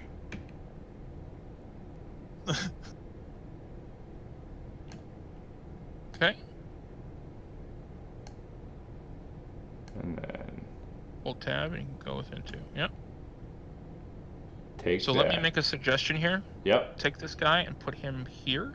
Okay. So what that does is that if I can get a model back around over here, he'll be cover. partially behind this, and you'll have cover. Okay. No, that's great advice. And then I give them an activation token. Correct. Done. Now, All right. other side of the board. Weaver. Weaver has a speed of 6. Mm-hmm. Nothing crazy going on with it this turn. Nothing I can shoot at. Alright. So, I don't know why I just picked it up. It's fine. Your speed's 6, so just put him within an inch of the objective. Or Yeah, that was kind of the good. plan. Yep. Yeah, you're good. Am I? I had a bad angle on that. There you go. Yep. Yeah, you're 0.8 away from it. Yep. Okay. I will put him there. Throw an activation token on him. Oh.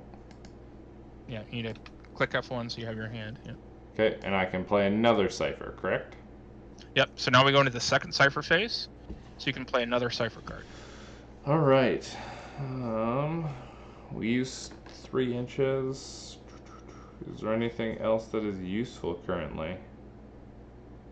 I do not think so.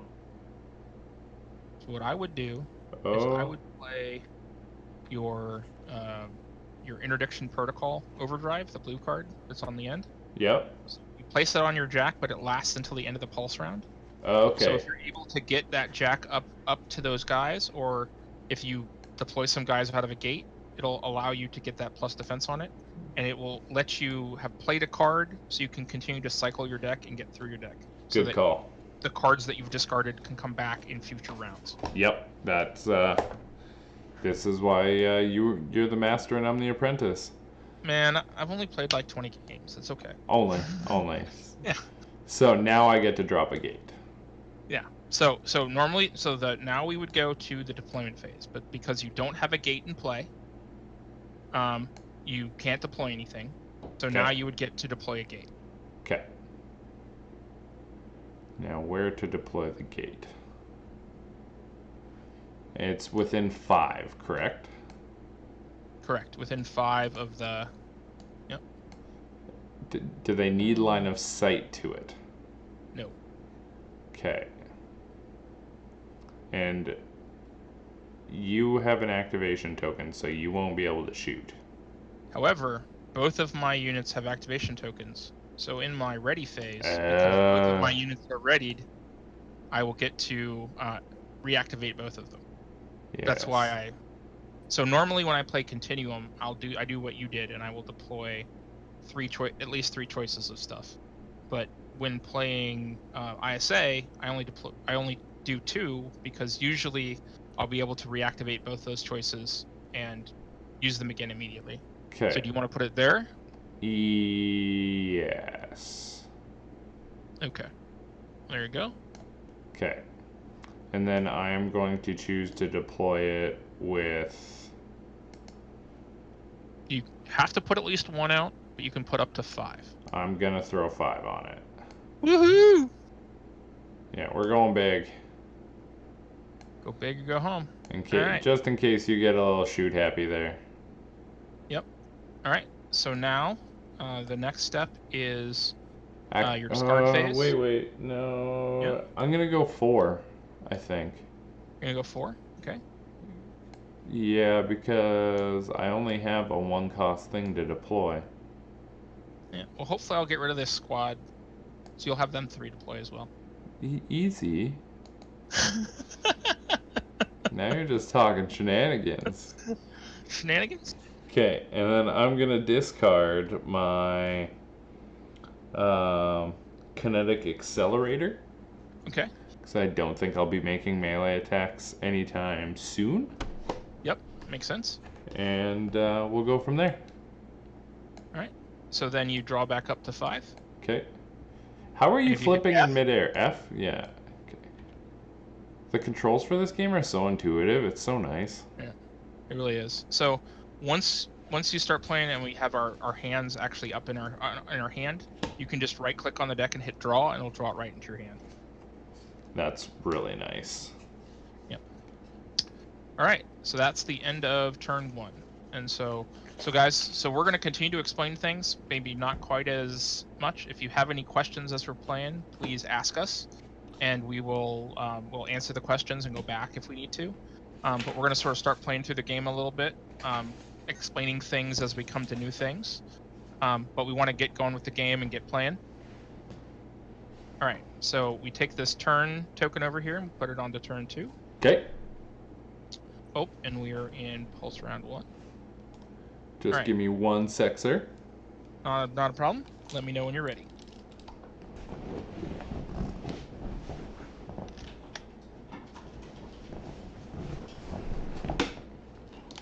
All right, continue.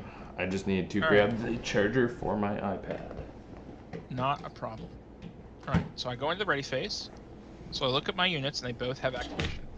So I will clear both these activation tokens. And then I will go into the charge phase. So this squad already has a charge token on it, already has an arc on it. So that only leaves this paladin commander that can be charged. So I'm going to take an arc and put it on the paladin. So then I go into my first cipher phase. So looking at my ciphers, I still have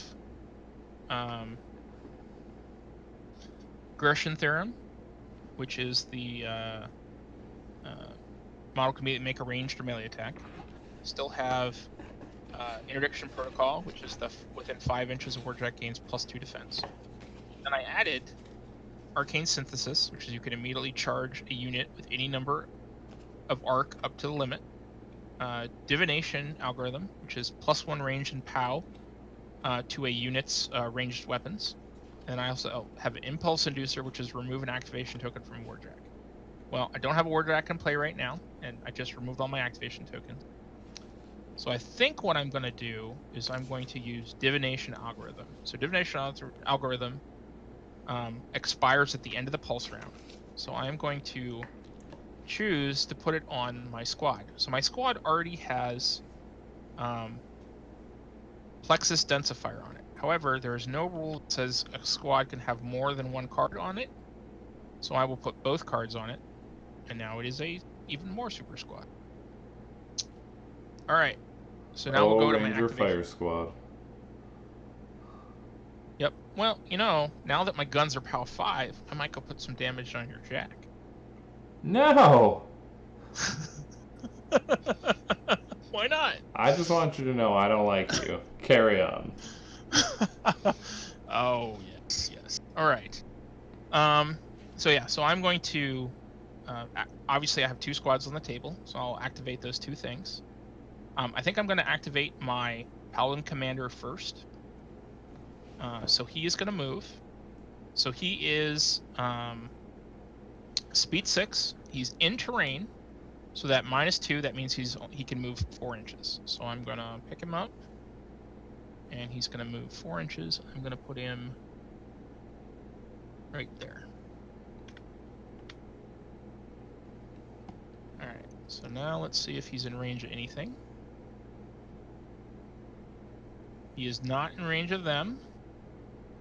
See if he's in range of your gate. He's got a range 10 on his gun. He's not in range of your gun your gate. So he's going to be done, and I'll put an activation token on him. So let's see. Yeah. All right.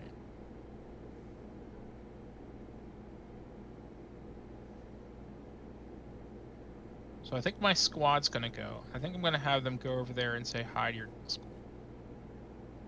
So the front guy is gonna move, and he is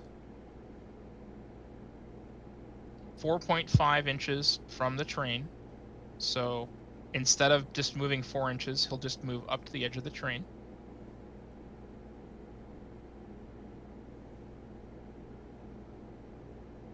I did that because they're speed 6, so when moving into train you have -2 movement, but if they wouldn't make it to the train, then you just move them up to the edge of the train instead. And then I place these guys. This guy's gonna go here.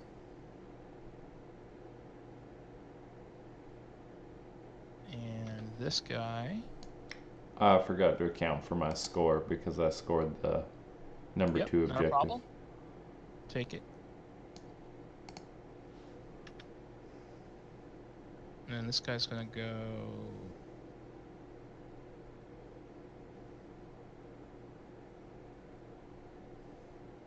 there. Gotta bring my arc along and my cards. Is there any reason to keep the deployment line there? That deployment one? What do you mean? Oh, actually, I guess if we want to deploy some 5 inches from the table edge. Yeah. That's why I've left it on mine. But we can get rid of it if we want. No, it's fine. I was just curious, and then I answered my own question. Yep. All right. So, my squad's gonna shoot at your jack. All right. All right. So, and I set them up like this for a reason. So, this first guy, this guy, right here is gonna go first. Okay.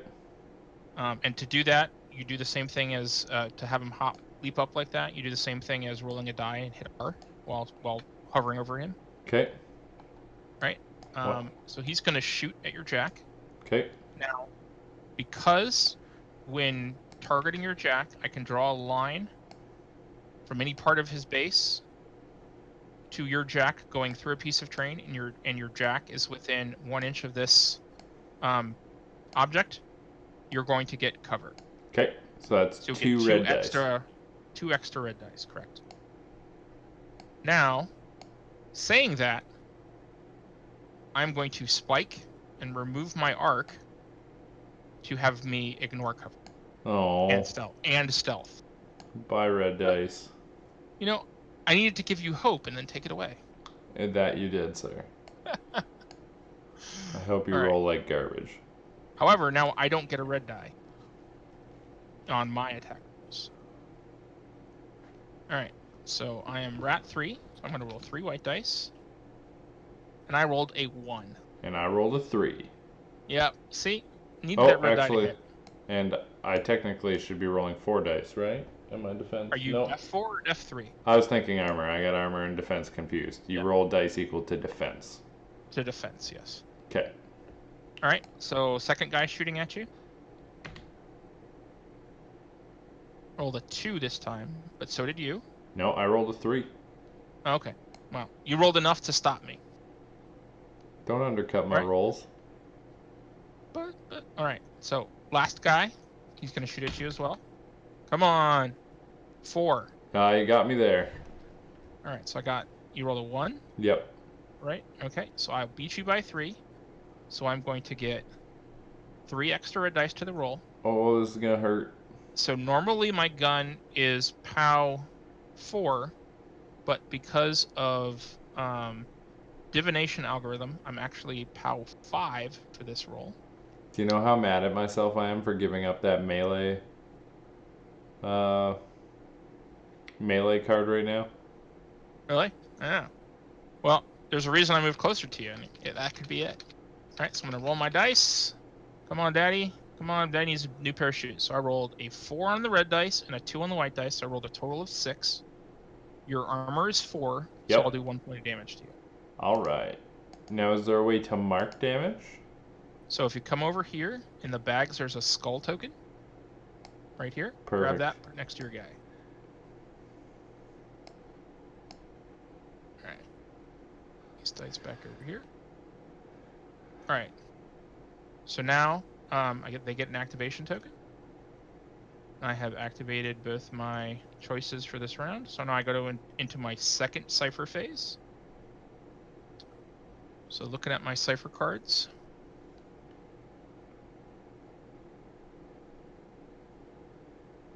So what I'm going to do is I'm going to play Aggression Theorem.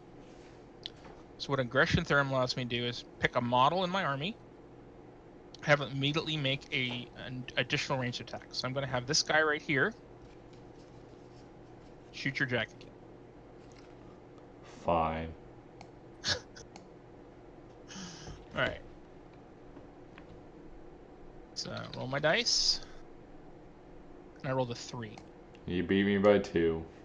Alright, so I'm going to get 2 red dice. And I suggest, guys, when you play this game, that as soon as you figure out what the difference is, take those red dice and put them aside. Because after you look at your cards, figure out what your powers and stuff and all, it can be hard to remember what the difference was. And if the other person has moved their dice away, it can be very difficult to figure that out. Just what I've learned from playing games. Alright, so roll for damage. Come on, Day needs an 8. Oh, that was close. 7. Oof. So you take 1 point of damage. So because I didn't reach an 8, the 3 extra on over the 4 are removed. So he just takes 1 point of damage, and he has 1 point of damage left. So unlike War Machine, when taking damage in this game, you don't lose any like abilities. You don't have roll less dice or anything like that. So he's got 1 point of health left. And all right, so that was my second cipher phase. So now I'm going to go to my deployment phase. So I've got this gate right here. It's got 3 arc on it, and I'm going to choose to deploy 3 arc worth of models. So I'm going to pull all that arc off and put it back in my pool. So I'm going to deploy my Firebrand over there and my Weaver. So my Firebrand, so I'm going to take these cards and put them up here and there. They're going to hang out in the lava. My Firebrand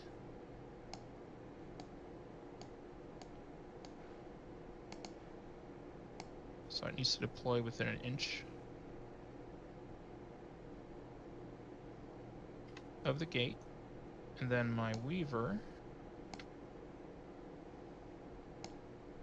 is going to deploy right there. So now, because there's no more arc left on my gate after I deploy those models, the gate is removed. And I can deploy. Now, in the next phase, we go to the void gate deployment. I can now place a gate, either that gate that was just removed or another gate. So I'm going to pick a gate, and I'm going to come over here where my Paladin Commander is. And I'm going to deploy this gate within 5 inches of him. And I'm going to choose to deploy it towards the center of the table. It's going to go right there. Get a little bit of cover behind these pipes. Yeah. And I'm going to choose to put, so let's see, my jack's over here and his jack's over here. His jack's pretty heavy. I don't have anything left on my deployment, but I want to have at least 2. So I think I'm going to take 3 arc from my pool and put that on the gate.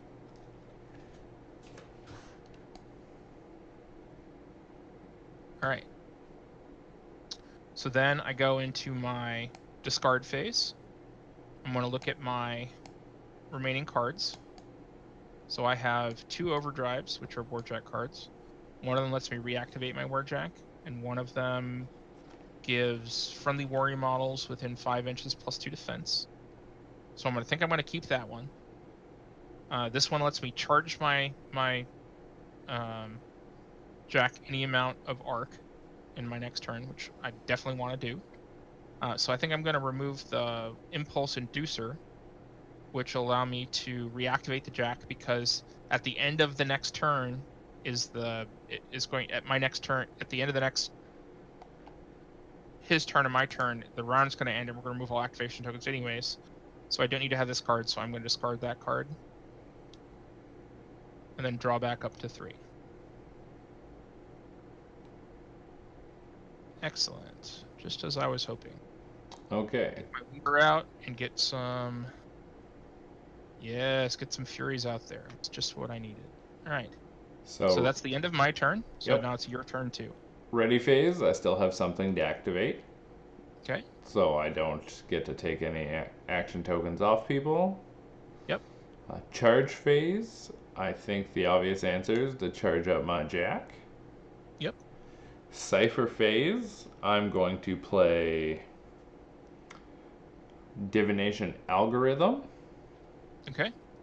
On my Jack. I give it +1 range and POW, so you've got that range 19 rail rifle. Yes. That's POW 6.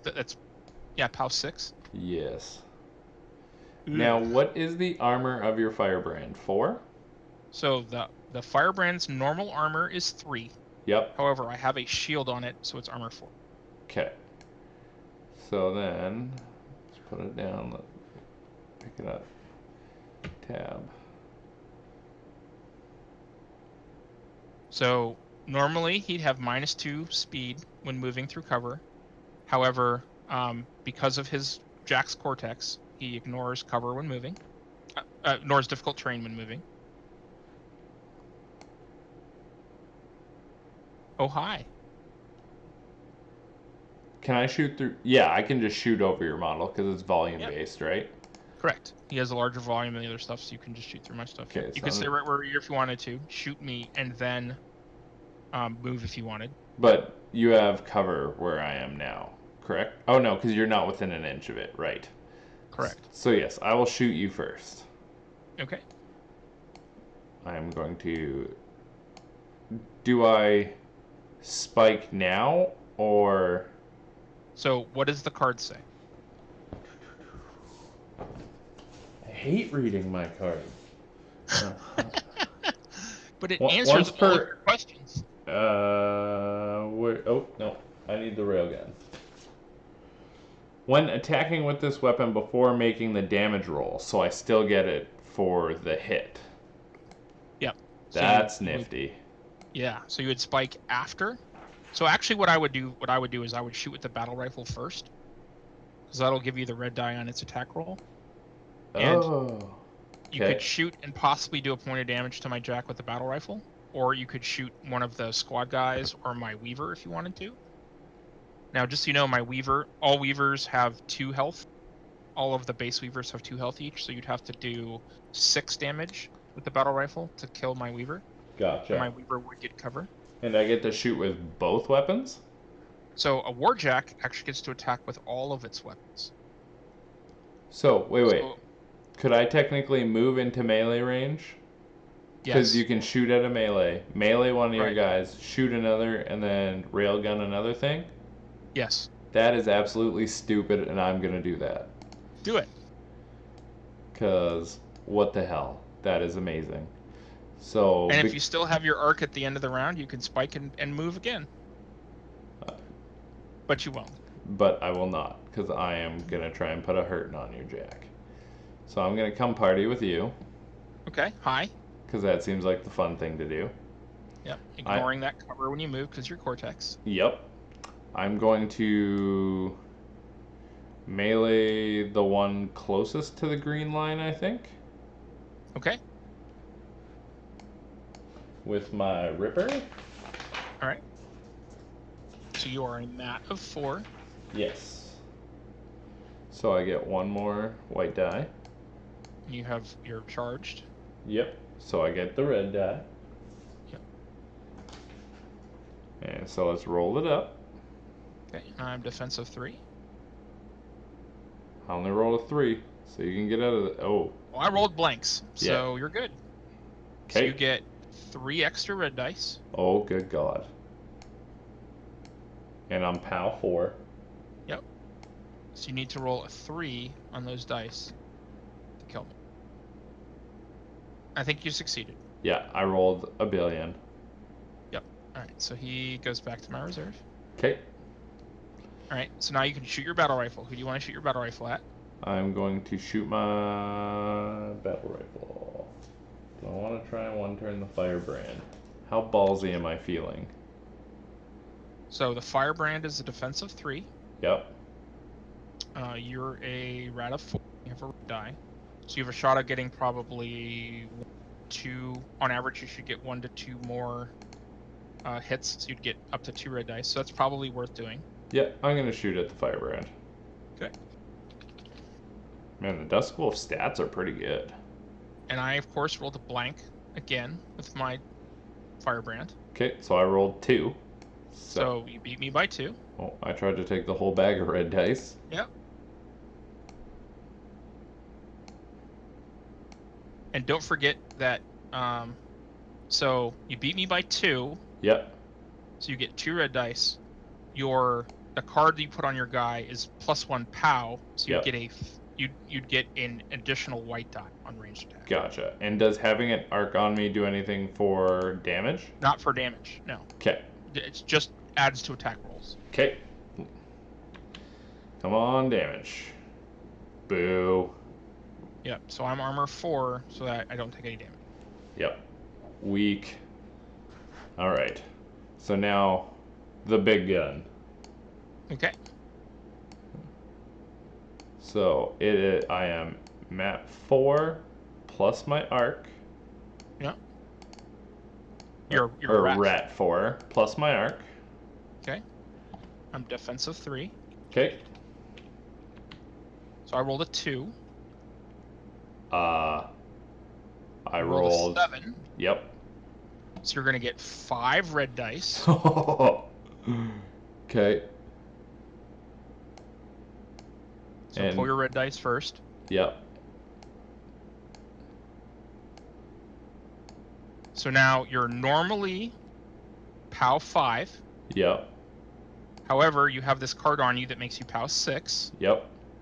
And are you going to spike to reduce my armor by 1? Hell yes, I am.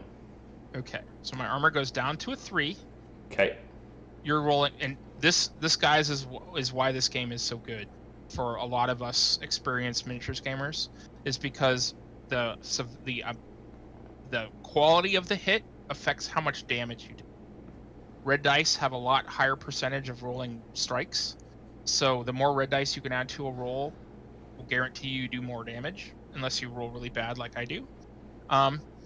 And the fact that he was able to boost the power of his gun to 6 is letting him roll 11 dice, needing a 3 to do a point of damage. If he rolls a 9, which with 5 red dice is a high probability, he'll just kill my jack outright in a single shot. Let's go. So roll those dice. What did you roll? I rolled a 7. Oof. Oof. So let me show you something real quick. I've noticed you're just hitting a single arc. So like, when you roll your dice, Yep. I'm only gonna roll a couple of them. If you hit once, it just does the little bump like that. Yeah. You can hit a bunch and like roll them really well. Up to you. So like that dice roll would have killed me. Yeah. But I'm rolling your dice, so it rolled well. My dice, not so well. All right, so I will take. You rolled a 7. I'm armor 6 right now, so I will take 2 points of damage and have a point of damage left on. Armor 3, you mean? Yeah, sorry, armor 3. Okay. 6. Yeah, doubled. All right, so just put it over here. And then I put an activation token on my jack. Yep. I was so close to one-shotting that thing. You were. It makes me a little sad. I was scared, and now I'm gonna make you pay. And I know you are. And then it is second cipher phase. Okay. So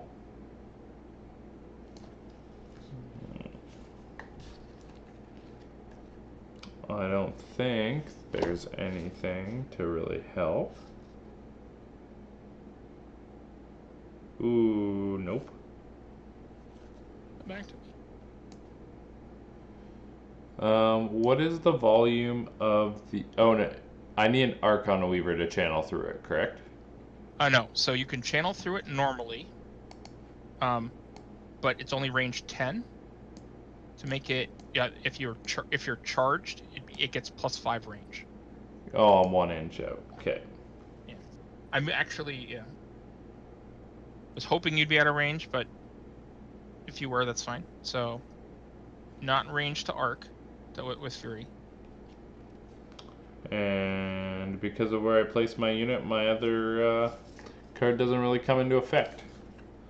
So I can play something just to play it and get it out of my hand, right? Yep. So I'm going to play the Revelation Matrix.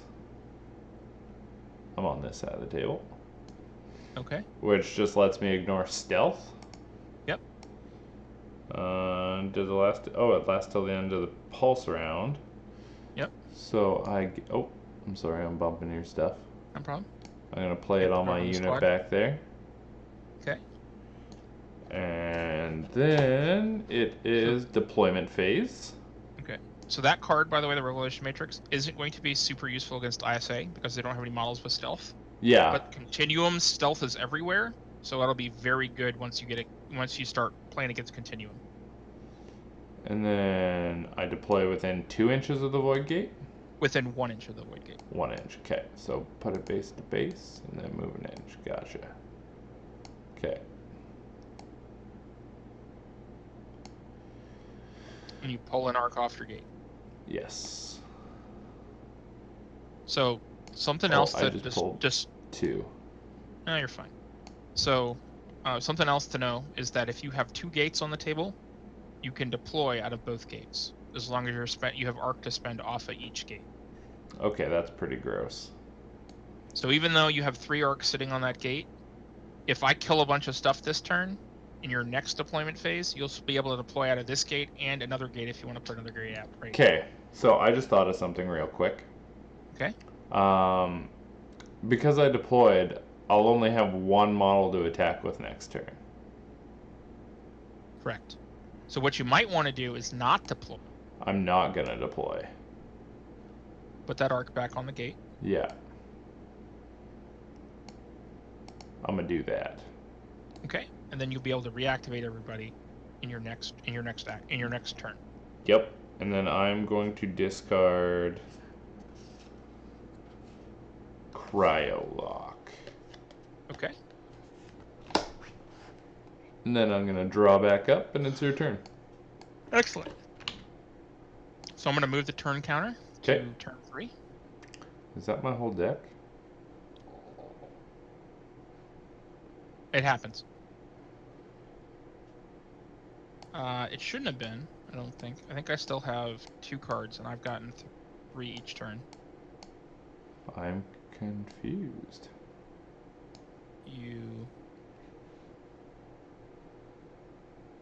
Where's your deck? I drew 1 card.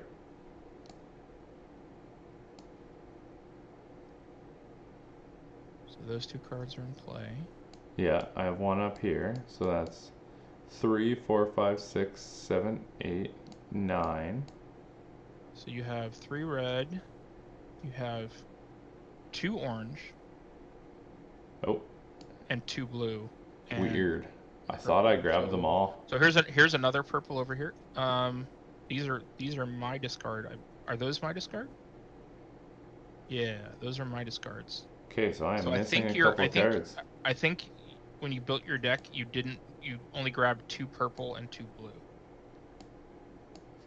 Yeah. Odd. You're missing a purple, a blue, and a red. Because I orange. played with 13 cards. So and a red. So you're missing one of each card. Yeah, I should have 5 cards left in my deck because I have them in front of me. Mm-hmm. So I know exactly what 5 they are if you can get them for me. Well, let's see. I don't know where you. See if I saved the deck. I don't think I did. So let's build a deck real quick. So.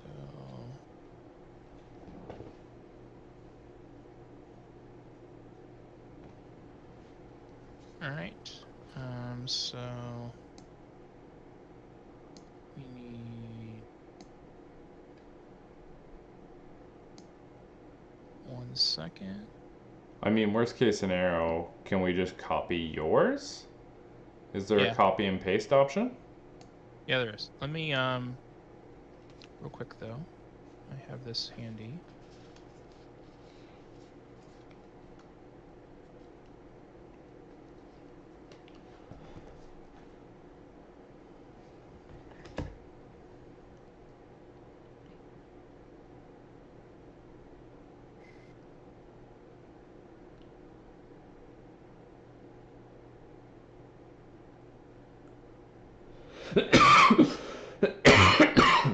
Excuse me.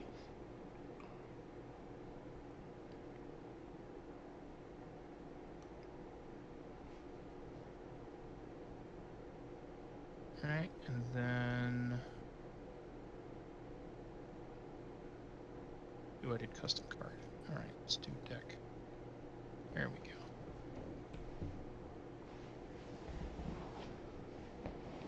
So, note for next time, just slide the cards off to the side. Yeah, so what I should do is I need to, when I build one of these decks, I'll just save this deck real quick. So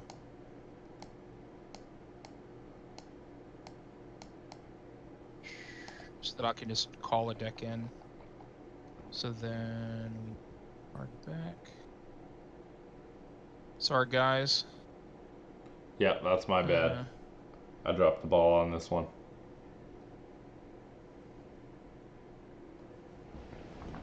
And then... Do you need to know the, like, 5 cards I'm missing? No. So what I'm building is I'm building a new deck real quick. I believe I built it like this. So far, I think I'm picking the game up pretty quick. It's actually pretty easy to learn. Does any of our viewers have questions right now? I've actually been asking them as we go. All The right. Hero Off the Table Edge and a few others were from Gnomish69. I gotcha. I try and keep a good eye on chat just to make sure. Makes perfect sense. So let's see. This at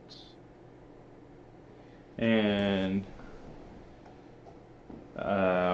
one of our viewers, 5x5. Quasicodal, Okay. said that's a cool terrain set. So there you go. Yeah. So here is a new stack, a new deck of cards. Okay. So go ahead and just. And someone was saying my jack should have got cover from the What's going on? thing caused by the cipher card, the attack caused by the cipher card. So the difficult terrain that we're playing with, if we had before the game decided that was, so when the jack was here, I actually shot with this guy. So if the difficult terrain had been, we had said that it provided cover, he would have gotten cover. But because it was from this model right here, and he was sitting here, he wouldn't have gotten cover. Okay, that's what I thought. I just didn't know how to explain it. Not a problem. It's actually specifically why I chose that model to shoot. This is why you're my guy. It's okay. Okay, so that. Yeah, so I guys, while he's figuring that out, so when I built this board, I wanted one of the things that, for those of you that have played Warcaster before, a lot of the early boards that were first created, they just sort of grabbed whatever terrain they had and put it on, and some of it's just not playable. There's some really cool sets that have like stepped walkways and things that you just can't put models on. And so when I built this set, I wanted to make sure that I got the most playable field. And it actually took me a couple iterations to find this. The sand and the rocks are separate pieces, and they're just sort of flipped around in each of the different groups so that they look a little different and stacked a little different way. But I pulled all this stuff from, if you look at Warhammer 40,000 mods, if you look at, I'm going to build a table here in the near future that is going to be some of the Star Wars Legion terrain. It's going to be like a desert wasteland table. I've been collecting some of that terrain. And to get terrain for yourself, all you need to do is open up another mod and then right-click on it. And so if you right-click on it, it'll highlight yellow like this terrain did, and you can save as, and it'll save that to your file. And then you go up to Objects, Saved Objects, and you can import them into a new game. And at first I was like, oh, maybe I should make a bunch of terrain myself. And at some point, I probably will do some of that. but everybody steals from everybody else on Tabletop Simulator. So just go ahead, and if you see some terrain you like, Necromunda, 40K, Star Wars Legion, other Warcaster maps, they all of them have really good terrain that you can grab and use for your tables. And I just found this mat online and pulled a file and used it to create this. Okay, I am now good to go, sir. Okay, so those cards that do you still have? You have a deck. You shuffled it up. Yep. Okay, so it is. Believe it is now. Is it my turn or your turn?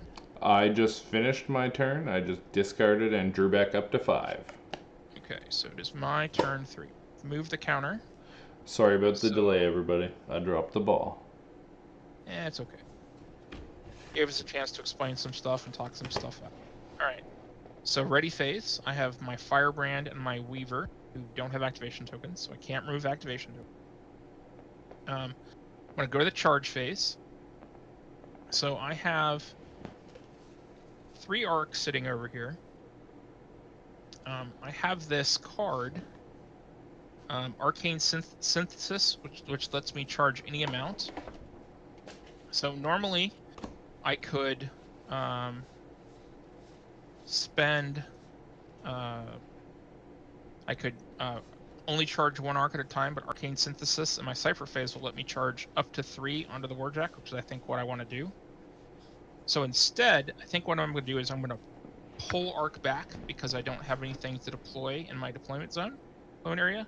I might want to put another gate out, so I think I'm going to take 1 arc off of this gate, and you can take any number off of any number of models, but I'm going to take 1 off of this gate and put it back into my pool. So then I'm going to go into my Cypher phase, and I was talking about using that Arcane Synthesis card, so I'm going to do that. And so what that lets me do is lets me take any amount of arc from my Warcaster's pool and put it onto 1 unit. And once again, a unit is a squad, a jack, or a solo. I'm going to choose to put all 3 of this arc onto my jack. So then I'm going to put that right there. So something, guys, that I forgot to do, because even I forget things in this game, is that when he was shooting at my Warjack, every time he hit my Warjack, I could have moved 3 inches after the fact, because that's what my Cortex lets me do. But because I forgot, and because I'm happy where he is, I'm not going to choose to. Okay, so done my Cypher phase, first Cypher phase, so now we're going to go into activation. So I've got my Firebrand and my Weaver to activate, so I'm going to choose to activate my Firebrand. And he is going to advance, so I think I want to get up there and do some damage to your guy, but if I kill him right off, I'm not going to be able to shoot anything else unless I move a little tricksy, hopefully. So I'm going to move. Alright. So let's talk about climbing. So on a Warjack, I'm going to move my model forward. I'm going to move my model to right here. So when advancing and going up in distance, you have to have both the distance to go up and over to be able to stand on something. So this piece of terrain is roughly, it's 1.5 inches tall, so it would cost me 1.5 inches to go up. I've already moved 4 inches, so I would be able to go up, but because of the size of my base, I'd only be able to move half inch onto the piece of terrain, and I probably wouldn't be able to stand there, so I'm not able to climb up the model. However, because of the difficult terrain here, come on. Oh, I know. So,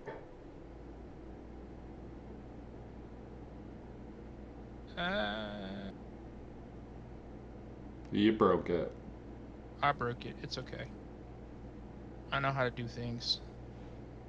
There's answers.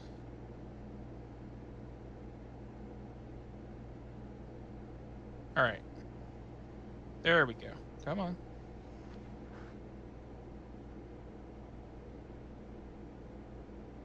Why are you misbehaving? 'Cause it wants to. Yep, pretty much. Alright, there we go. Yep, okay. Alright, so because I'm right up here against the train, I can only move just a little bit more because I'd already moved 4 inches and I'm speed 6. And I'll end up right there at the edge of the train. So I wanted to get over here so that I could maybe shoot at his Weaver. But no. You leave my Weaver alone, you dirty brick. I don't wanna. Can't make me. Alright, so It's okay, you're gonna fail to kill my Jack anyway. yeah, my Warjack has a special ability while charged. It gets +1 inches to its melee ranged weapons. So I'm currently range 4. Stupid. So I think I'm in range. And I'm going to attack you with my glaive. Okay. Alright, so... Huh. How'd I do that? Alright. So the Firebrand is Mat 4. Okay.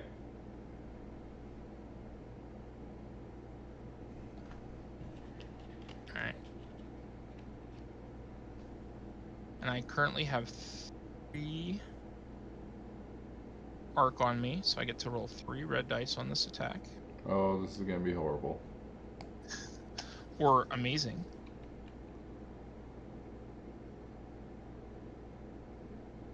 Alright, so...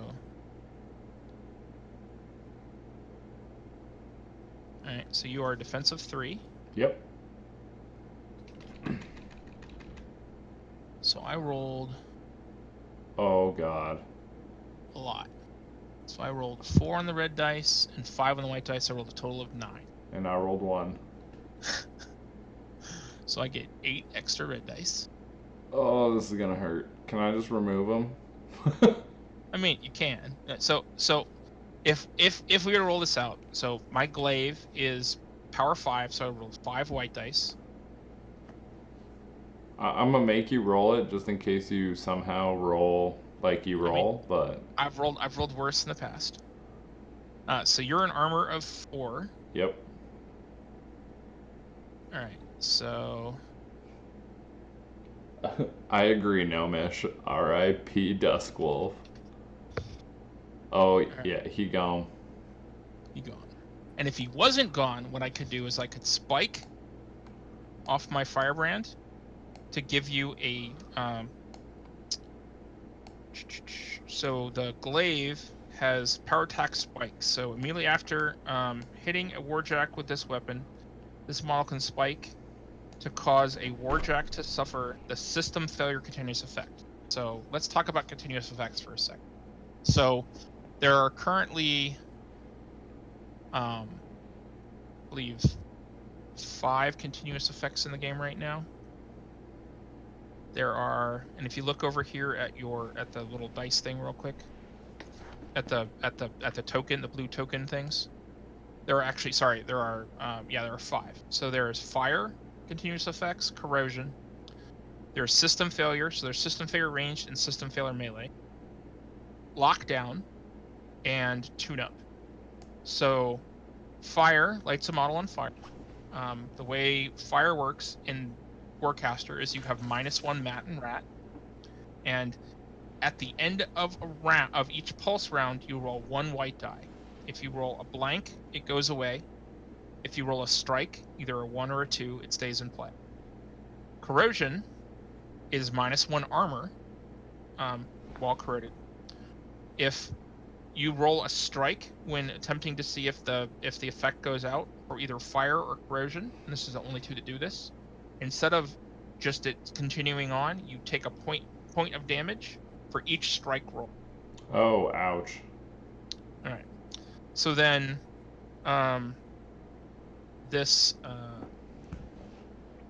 the system failure ranged and system failure melee. If your Jack had survived and I had spiked, I would roll a d6. On a 1, 2, or 3, you wouldn't be able to make melee attacks until system failure was removed. On a 4, 5, or 6, you wouldn't be able to make ranged attack until system failure was removed. Lockdown is -2 speed while the effect is in play. And then tune-up is the first positive continuous effect in any of the games that Privateer Press has made. So when you tune up a Jack and Marcher World's Mechanic Solo, which you'll see in the next game, guys, is the only model that currently is able to tune models up. So when you use a special action off the engineer to tune up a model, you remove all other continuous effects currently on that model and then give it the tune-up. And tune-up adds +1 mat, rat, defense, and strength to a warjet. Alright. So that's he's dead. So now I need to see if my Harbinger cannon is in range of anything. So it is range of 12.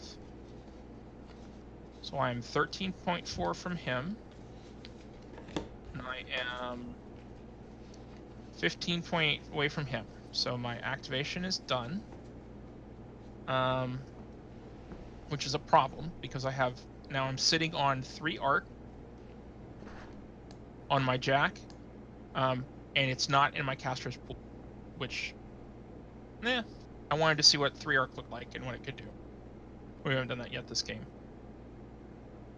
Alright, so this activation token was yours. I'm gonna grab an activation token of my own.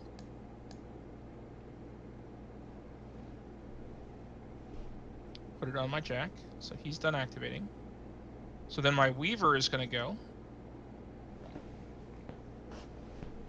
My Weaver wants to go somewhere a little more fun. No. Can you spike for no reason? Could. So I guess I will spike for that attack, just to get rid of 1. But you need to have a to spike. You need to trigger the effect for the spike. So because I hit that Jack, I could spike, even though it was being killed. Gotcha. So you can't spike for no reason. You need a trigger for it. You need a trigger. Okay. Correct. All right. So my Weaver's gonna go, and he's gonna move. He's gonna come over here and say hi. Don't say hi. Yeah. You have this fire team over here, and they're so lonely. I gotta play with them. All right. So I'm going to shoot with my Weaver. Okay. My Paladin Weaver has a pulse cannon, which is a range 10 POW 3, and it is a blast weapon. Oh joy! All right, so I'm going to shoot at this close Ranger fire team member. Yep. So I am a rat of. Oh, you know what? I'm sorry. I was looking at my commander. My Paladin Weaver is just a range 8 POW 3, and he doesn't have enough on his gun. That Paladin commander is the one that has the weapon. Okay, well that's good. That makes me feel a little better about this. I have defensive 3. And my Weaver's rat is 3. Alright, so I'll roll 3 dice. I rolled a 1. And I rolled all blanks, J style. Nice. Alright, so my handgun is POW 3, so I'll get 1 red die because I beat you by 1. Okay. And my arm is armor. 3. So actually, however, because you rolled all blanks, you do have cover from where you're standing. So you should roll 2 more red dice for your cover. Oh, good call. Thank you. That's actually why I did this attack, was so that you could cover it. People could see how that worked. Come on, red dice. Yes. So you got a 1, right? Yep. So I missed because we both rolled a 1. Alright. So I miss. Alright. So now we go to my second cipher phase. And it is time. Uh-oh. I'm going to use one of my Furies. So I currently have Malediction Rubik, which is a POW 4. Make an attack roll against target model. If the attack hits, enemy cipher cards on the unit hit expire, and the model hit suffers a damage roll equal to the POW. And I also have Null Collider, which is a POW 3, and in addition to a damage roll, I would strip a point of arc off of the unit. So I'm going to choose to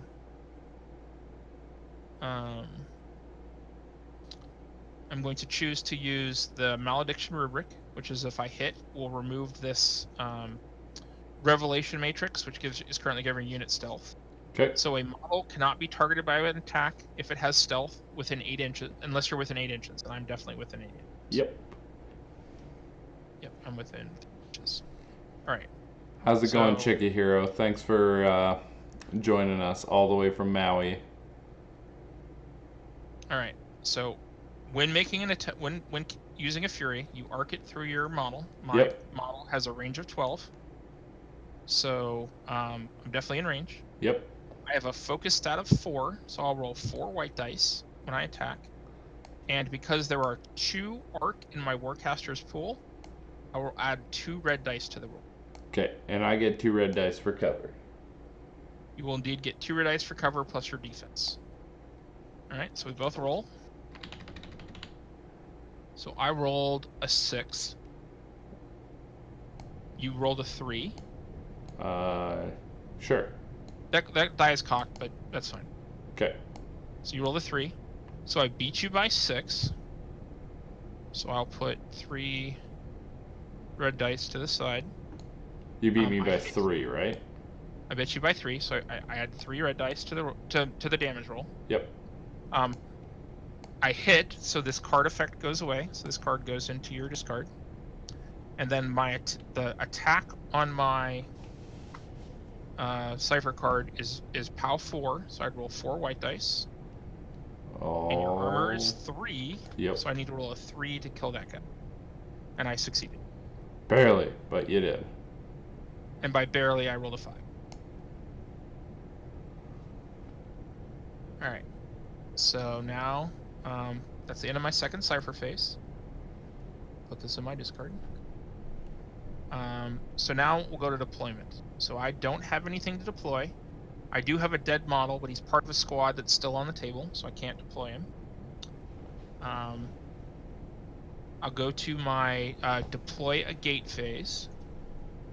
And I currently have 1 gate in play that has 2 arc out there. I have 2 arc. I want to keep the 2 arc in my pool, so I'm not going to deploy a gate. I go to discard. So at the end of his turn is going to be the end of the round, so we're going to reactivate. So I don't need to play. Don't need to reactivate any of my stuff.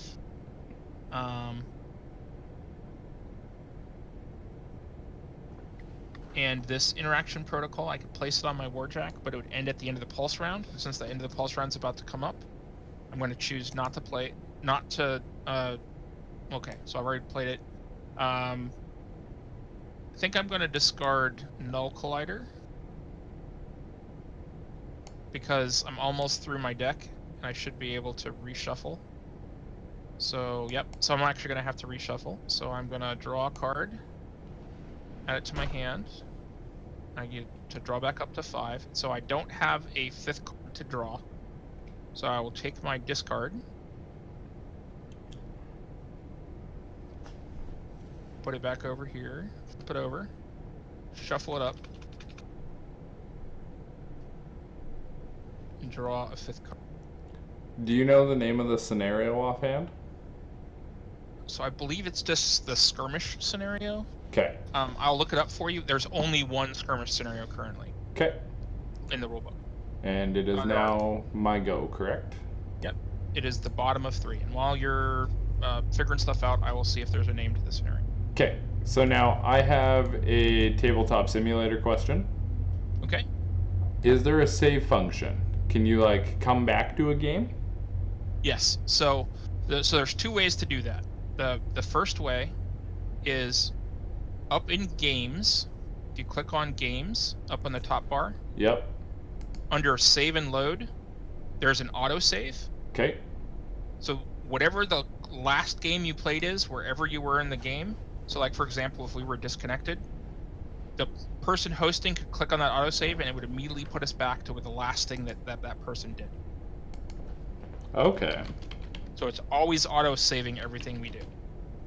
Now, if you wanted to save a game and maybe play something else, or come back to a game, you could click Save and Load, and then Create, and that would let you name a game and save it at a specific place, and then go play something else. Gotcha. Okay, cool. Because we've now been streaming for going on 2.5 hours. Yep. So what I'm going to propose is we break it into 2 streams. Okay. We finish out this pulse round because today was a lot of explaining and whatnot. Right. And then if you're free tomorrow night, I was going to say we should pick it back up at the same time and finish it off with the last 2 pulse rounds. It should go a little quicker. Okay. I'm totally up for that. Okay. And then, yeah, so we'll round out my turn, and we'll get her all saved up, and we'll continue this tomorrow night. All right. Sounds good.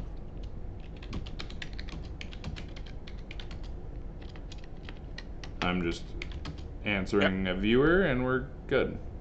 Not a problem.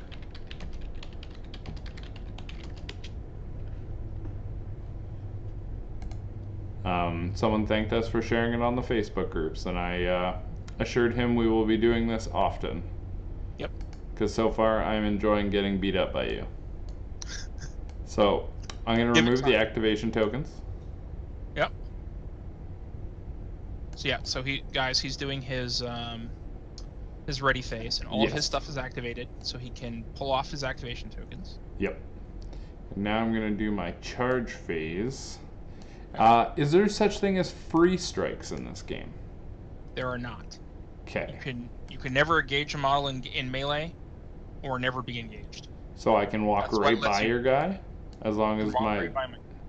As long as you can move past him. So would we agree there's enough room for me to move past you Absolutely. there? Okay. Absolutely. Perfect. You gonna charge that guy?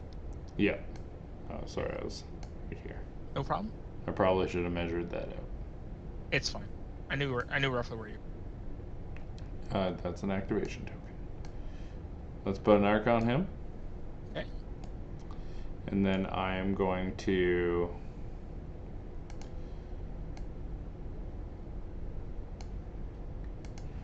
activate him. So do your first cipher phase. Oh yes, first cyber. Sorry, I'm getting all discombobulated here. Not a problem. You get excited and you want to do things. Yeah. Get it. That is exactly how it's going down.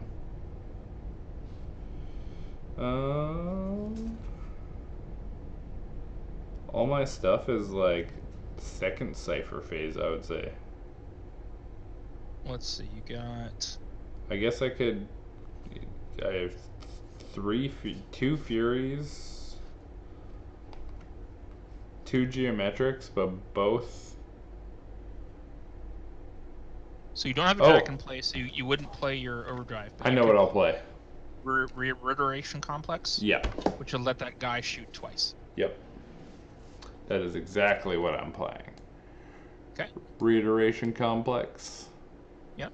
During my activation, I can shoot twice, so hopefully kill a Weaver during this activation.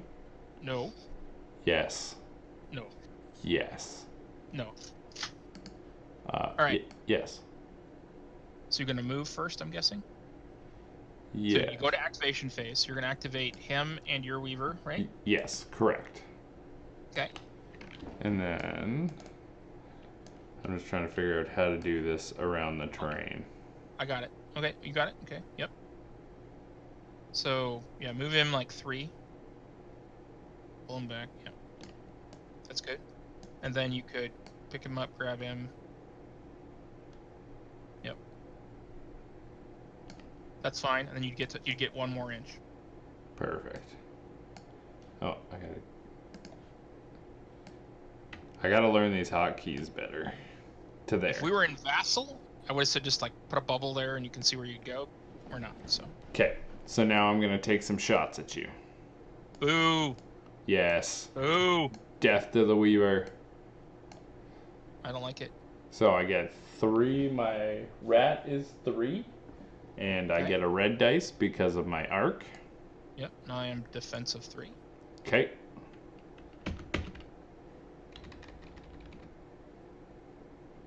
I rolled a 6. Beat that. I hate you. So I don't roll average guys usually. I usually roll low. That shows you. I rolled a 2 for the second shot. Okay. And I also rolled a 2, so nothing. Boo. Super boo. So now you're gonna spike, I guess? Yes, I'm going to spike, and I'm going to move to score that objective because I don't want to be down at the end of this. Gotcha. So I will score that at the end of his activation. So I will spin over here. I'll plus that to 2 because I can't lose miserably. Alright, I grabbed an activation. Thank you, sir. No problem. And then it is Coalition Weaver time. Yep. My handgun is range 8, POW 3. So what you probably want to do is probably want to get somewhere so that you can cast a Fury. I think you have... yeah, you have no Collider in your hand. Yep. So if you get within 10 inches of my gate, if you hit my gate, you'll immediately strip an arc off it before the damage. Yes. Now, how does shooting through this piece of terrain work? So I will get cover. Yeah. Which will give me 2 red dice. But, so in this game, small base models, 30mm models, are considered to be 1.75 inches tall. Yeah. Medium is considered to be 2.25 inches tall. And large bases are considered to be 2.75 inches tall. So you'll definitely be able to see my model over the pipes, but I will get covered. Okay. That's why I put it there. I hit tab. Oh, no, I was not hitting tab. You need to hold down on tab, yeah. Okay. I had extra space to get there anyway. Yeah, you're good.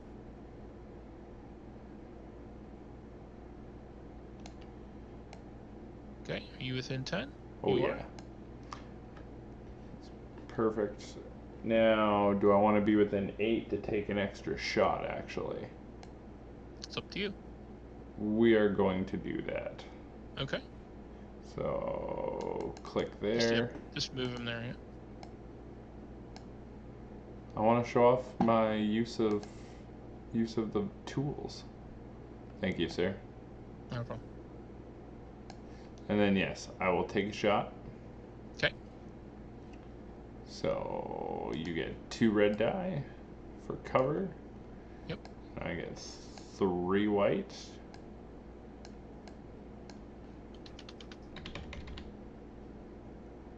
I rolled a 5. Okay. So that's a big old miss.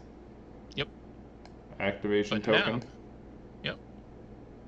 But now, in your second cipher phase, you're going to play Null Collider. Yes, and Null Collider reads: target enemy model in range. Make an attack roll against the target model. If the attack hits, in addition to a damage roll, clear 1 arc from the unit or void gate hit. So it does have to hit. It does have to hit to clear. However, you have a focus stat of 4, so you get to roll 4 white dice. Yep. And you have 3 arc in your Warcaster's pool, so you get to add 3 red dice to them. That's just fancy. Oh, I keep grabbing the whole bag. You don't get the whole bag. You get a die. But 3 red dice feels like the whole bag. Yeah. Why won't it let me just grab 1? I got you. Thank you. It's late. Yep. So usually you have to like sit there and hold it to get it to pick up the bag, but sometimes it'll just have you pull up. All right. So let's roll. Yes. I rolled a 6. All right, so you'll get 2 red dice on the damage roll, and you strip off my gate, so I've already grabbed it off. Yay. And now your attack is POW 3. POW 3, and my armor is 5. Okay. It's actually the other way. You need another white die and 1 less red die, because you only beat me by 2 red. Right. By 2 on the hit. So you need to roll that. If you roll a 5, you'll strip the other arc gate, and it will come off the table. Yes. Reroll that cocked die. Oh. So undo it. I mean, I think either way, just let it drop. There you go. So you roll a 5. I did roll it, but funny enough, your hand blocked it, so that's kind of... So you strip that one off, and my gate will come off. So I don't have a gate on the table for the top of the next round. That is unfortunate. That is fun. All right. And then So it is now, yep. my void gate and my deployment phase. Yep. And you have both a hunter and a jack that you can deploy. Yes. And I can deploy both, correct? Correct. You can deploy as many things as you have models in your deployment and arc to spend. Perfect. So you're going to spend 3, correct? I'm going to spend 3, yes. Okay. And you can't spend extra, so that extra arc is still going to be there. Okay. And it's within 1 inch. Within 1 inch, yep, of the gate. Yep. Let me to grab this. Yeah. Oh. Let me grab this arc out of the way. I'm just debating where I want to stick the hunter, because the hunter's kind of squishy. He is, but if you put an arc on him, he'll get stealth. Oh, and he's speed 7? He's speed 7. After he shoots, he gets to move 3 inches. He's range 15 on his gun. And he's rat 6.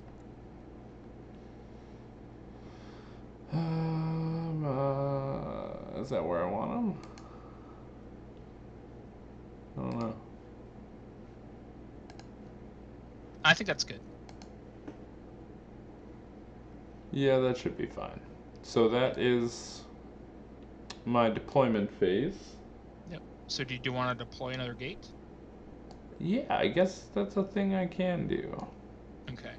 So when you deploy, you can't deploy off the hunter because he deployed this turn. Yep. But you can come off of your Ranger Fire Team guy or your Weaver. I think I'm actually going to go off my Weaver. Yeah, I would as well. And so one thing you could do is you could deploy you could go up there if you wanted. That's an option. You could also deploy it back towards this objective so that if, for example, I killed this Ranger Fire Team guy, you could deploy them and have them score that objective next round.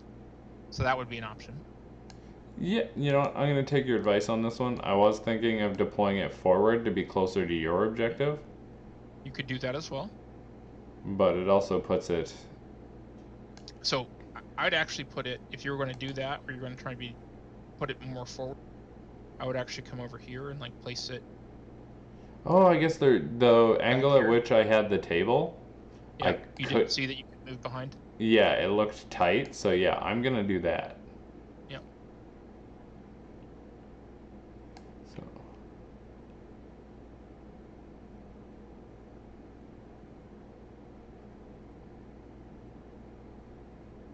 Come on, there we go. So I'm gonna drop it back there. Excellent. And I am going to put 4 arc on it. Ouch.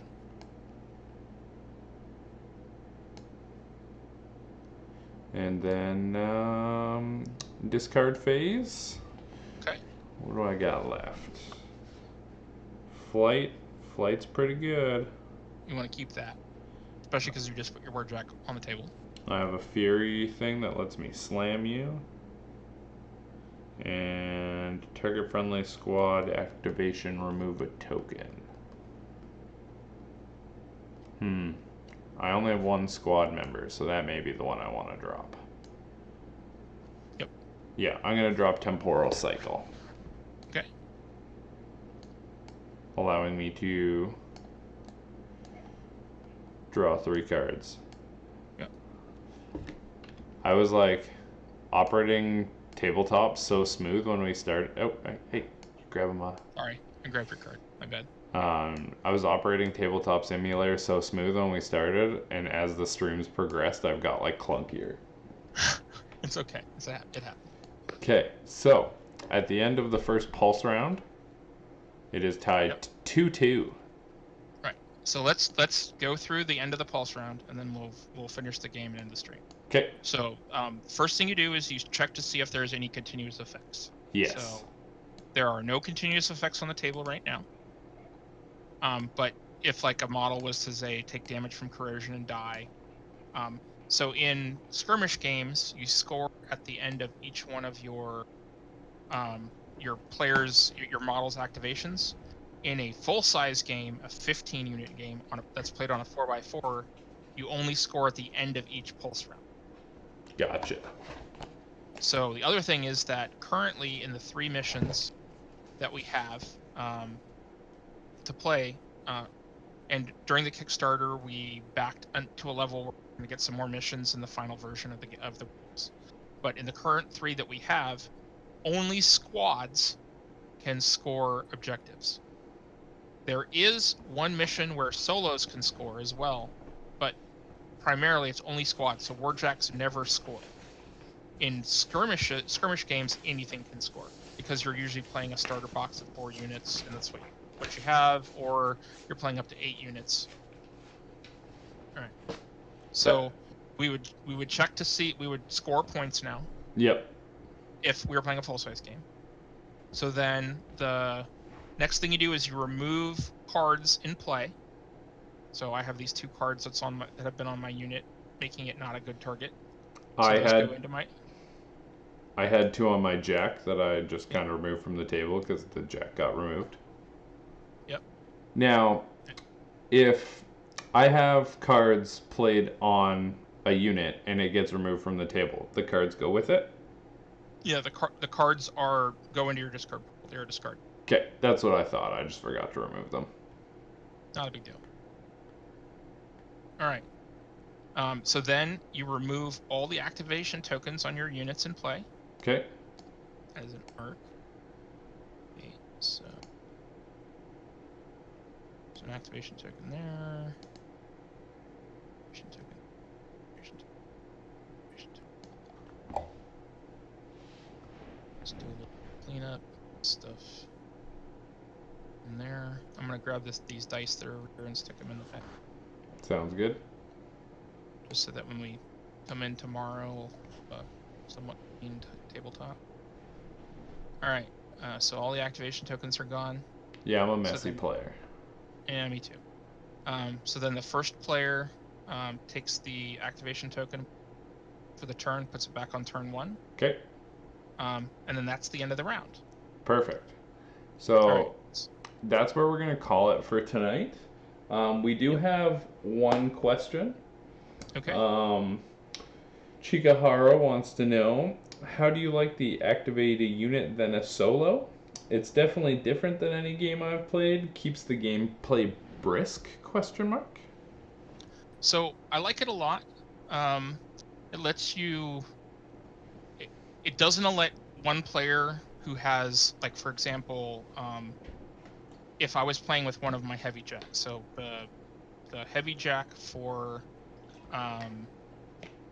ISA can be armor 7, and it's extremely reactive. So it has there's one of its cortexes lets it take hits from friendly models that are targeted within 5 inches of it, and then by spiking, and then it can spike again to shoot back. So if I was able to activate 2 of anything, or I would be able to like have 2 of those on the table, and they just sort of be shooting at the enemy and reacting and shooting and reacting and shooting and reacting. So the being able to activate a unit in a solo gives you some flexibility, but at the same time it doesn't overpower anyone for the first turn. I also like that it lets you still activate more than one thing at a time, but it still also forces you to plan ahead, because if you don't have a solo to activate, for example, you can only activate one thing. For example, like Josh did on the beginning of round 2 because he didn't have a second solo to activate. And it did So it not makes you- feel good.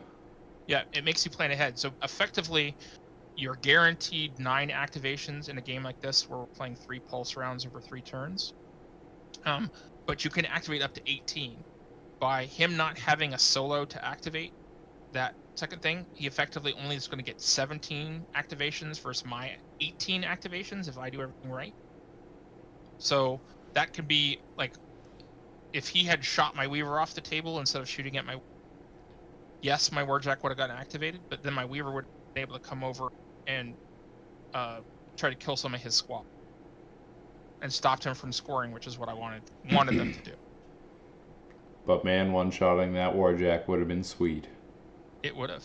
And then I only would have been able to activate my Weaver, and you'd still have your Warjack over there chomping me. So I don't really have enough data to say how I feel on it yet, but I do agree that not having it activate that one turn that I screwed up didn't feel good. So it definitely does make you think and adds another dimension to the game, which I like. So by the end of our few games we'll stream, I'm sure I'll have a more formed opinion on it, and we can revisit this. absolutely. But I just want to say thank you to everyone that came out to watch tonight. We had quite a few people stop by our stream over the course of the night. Thank you, Jay, for taking time to teach me and stream this with me. I really appreciate your company. Not a problem. This has been great. And we'll talk to you guys next time. Have a good night. Catch you guys later.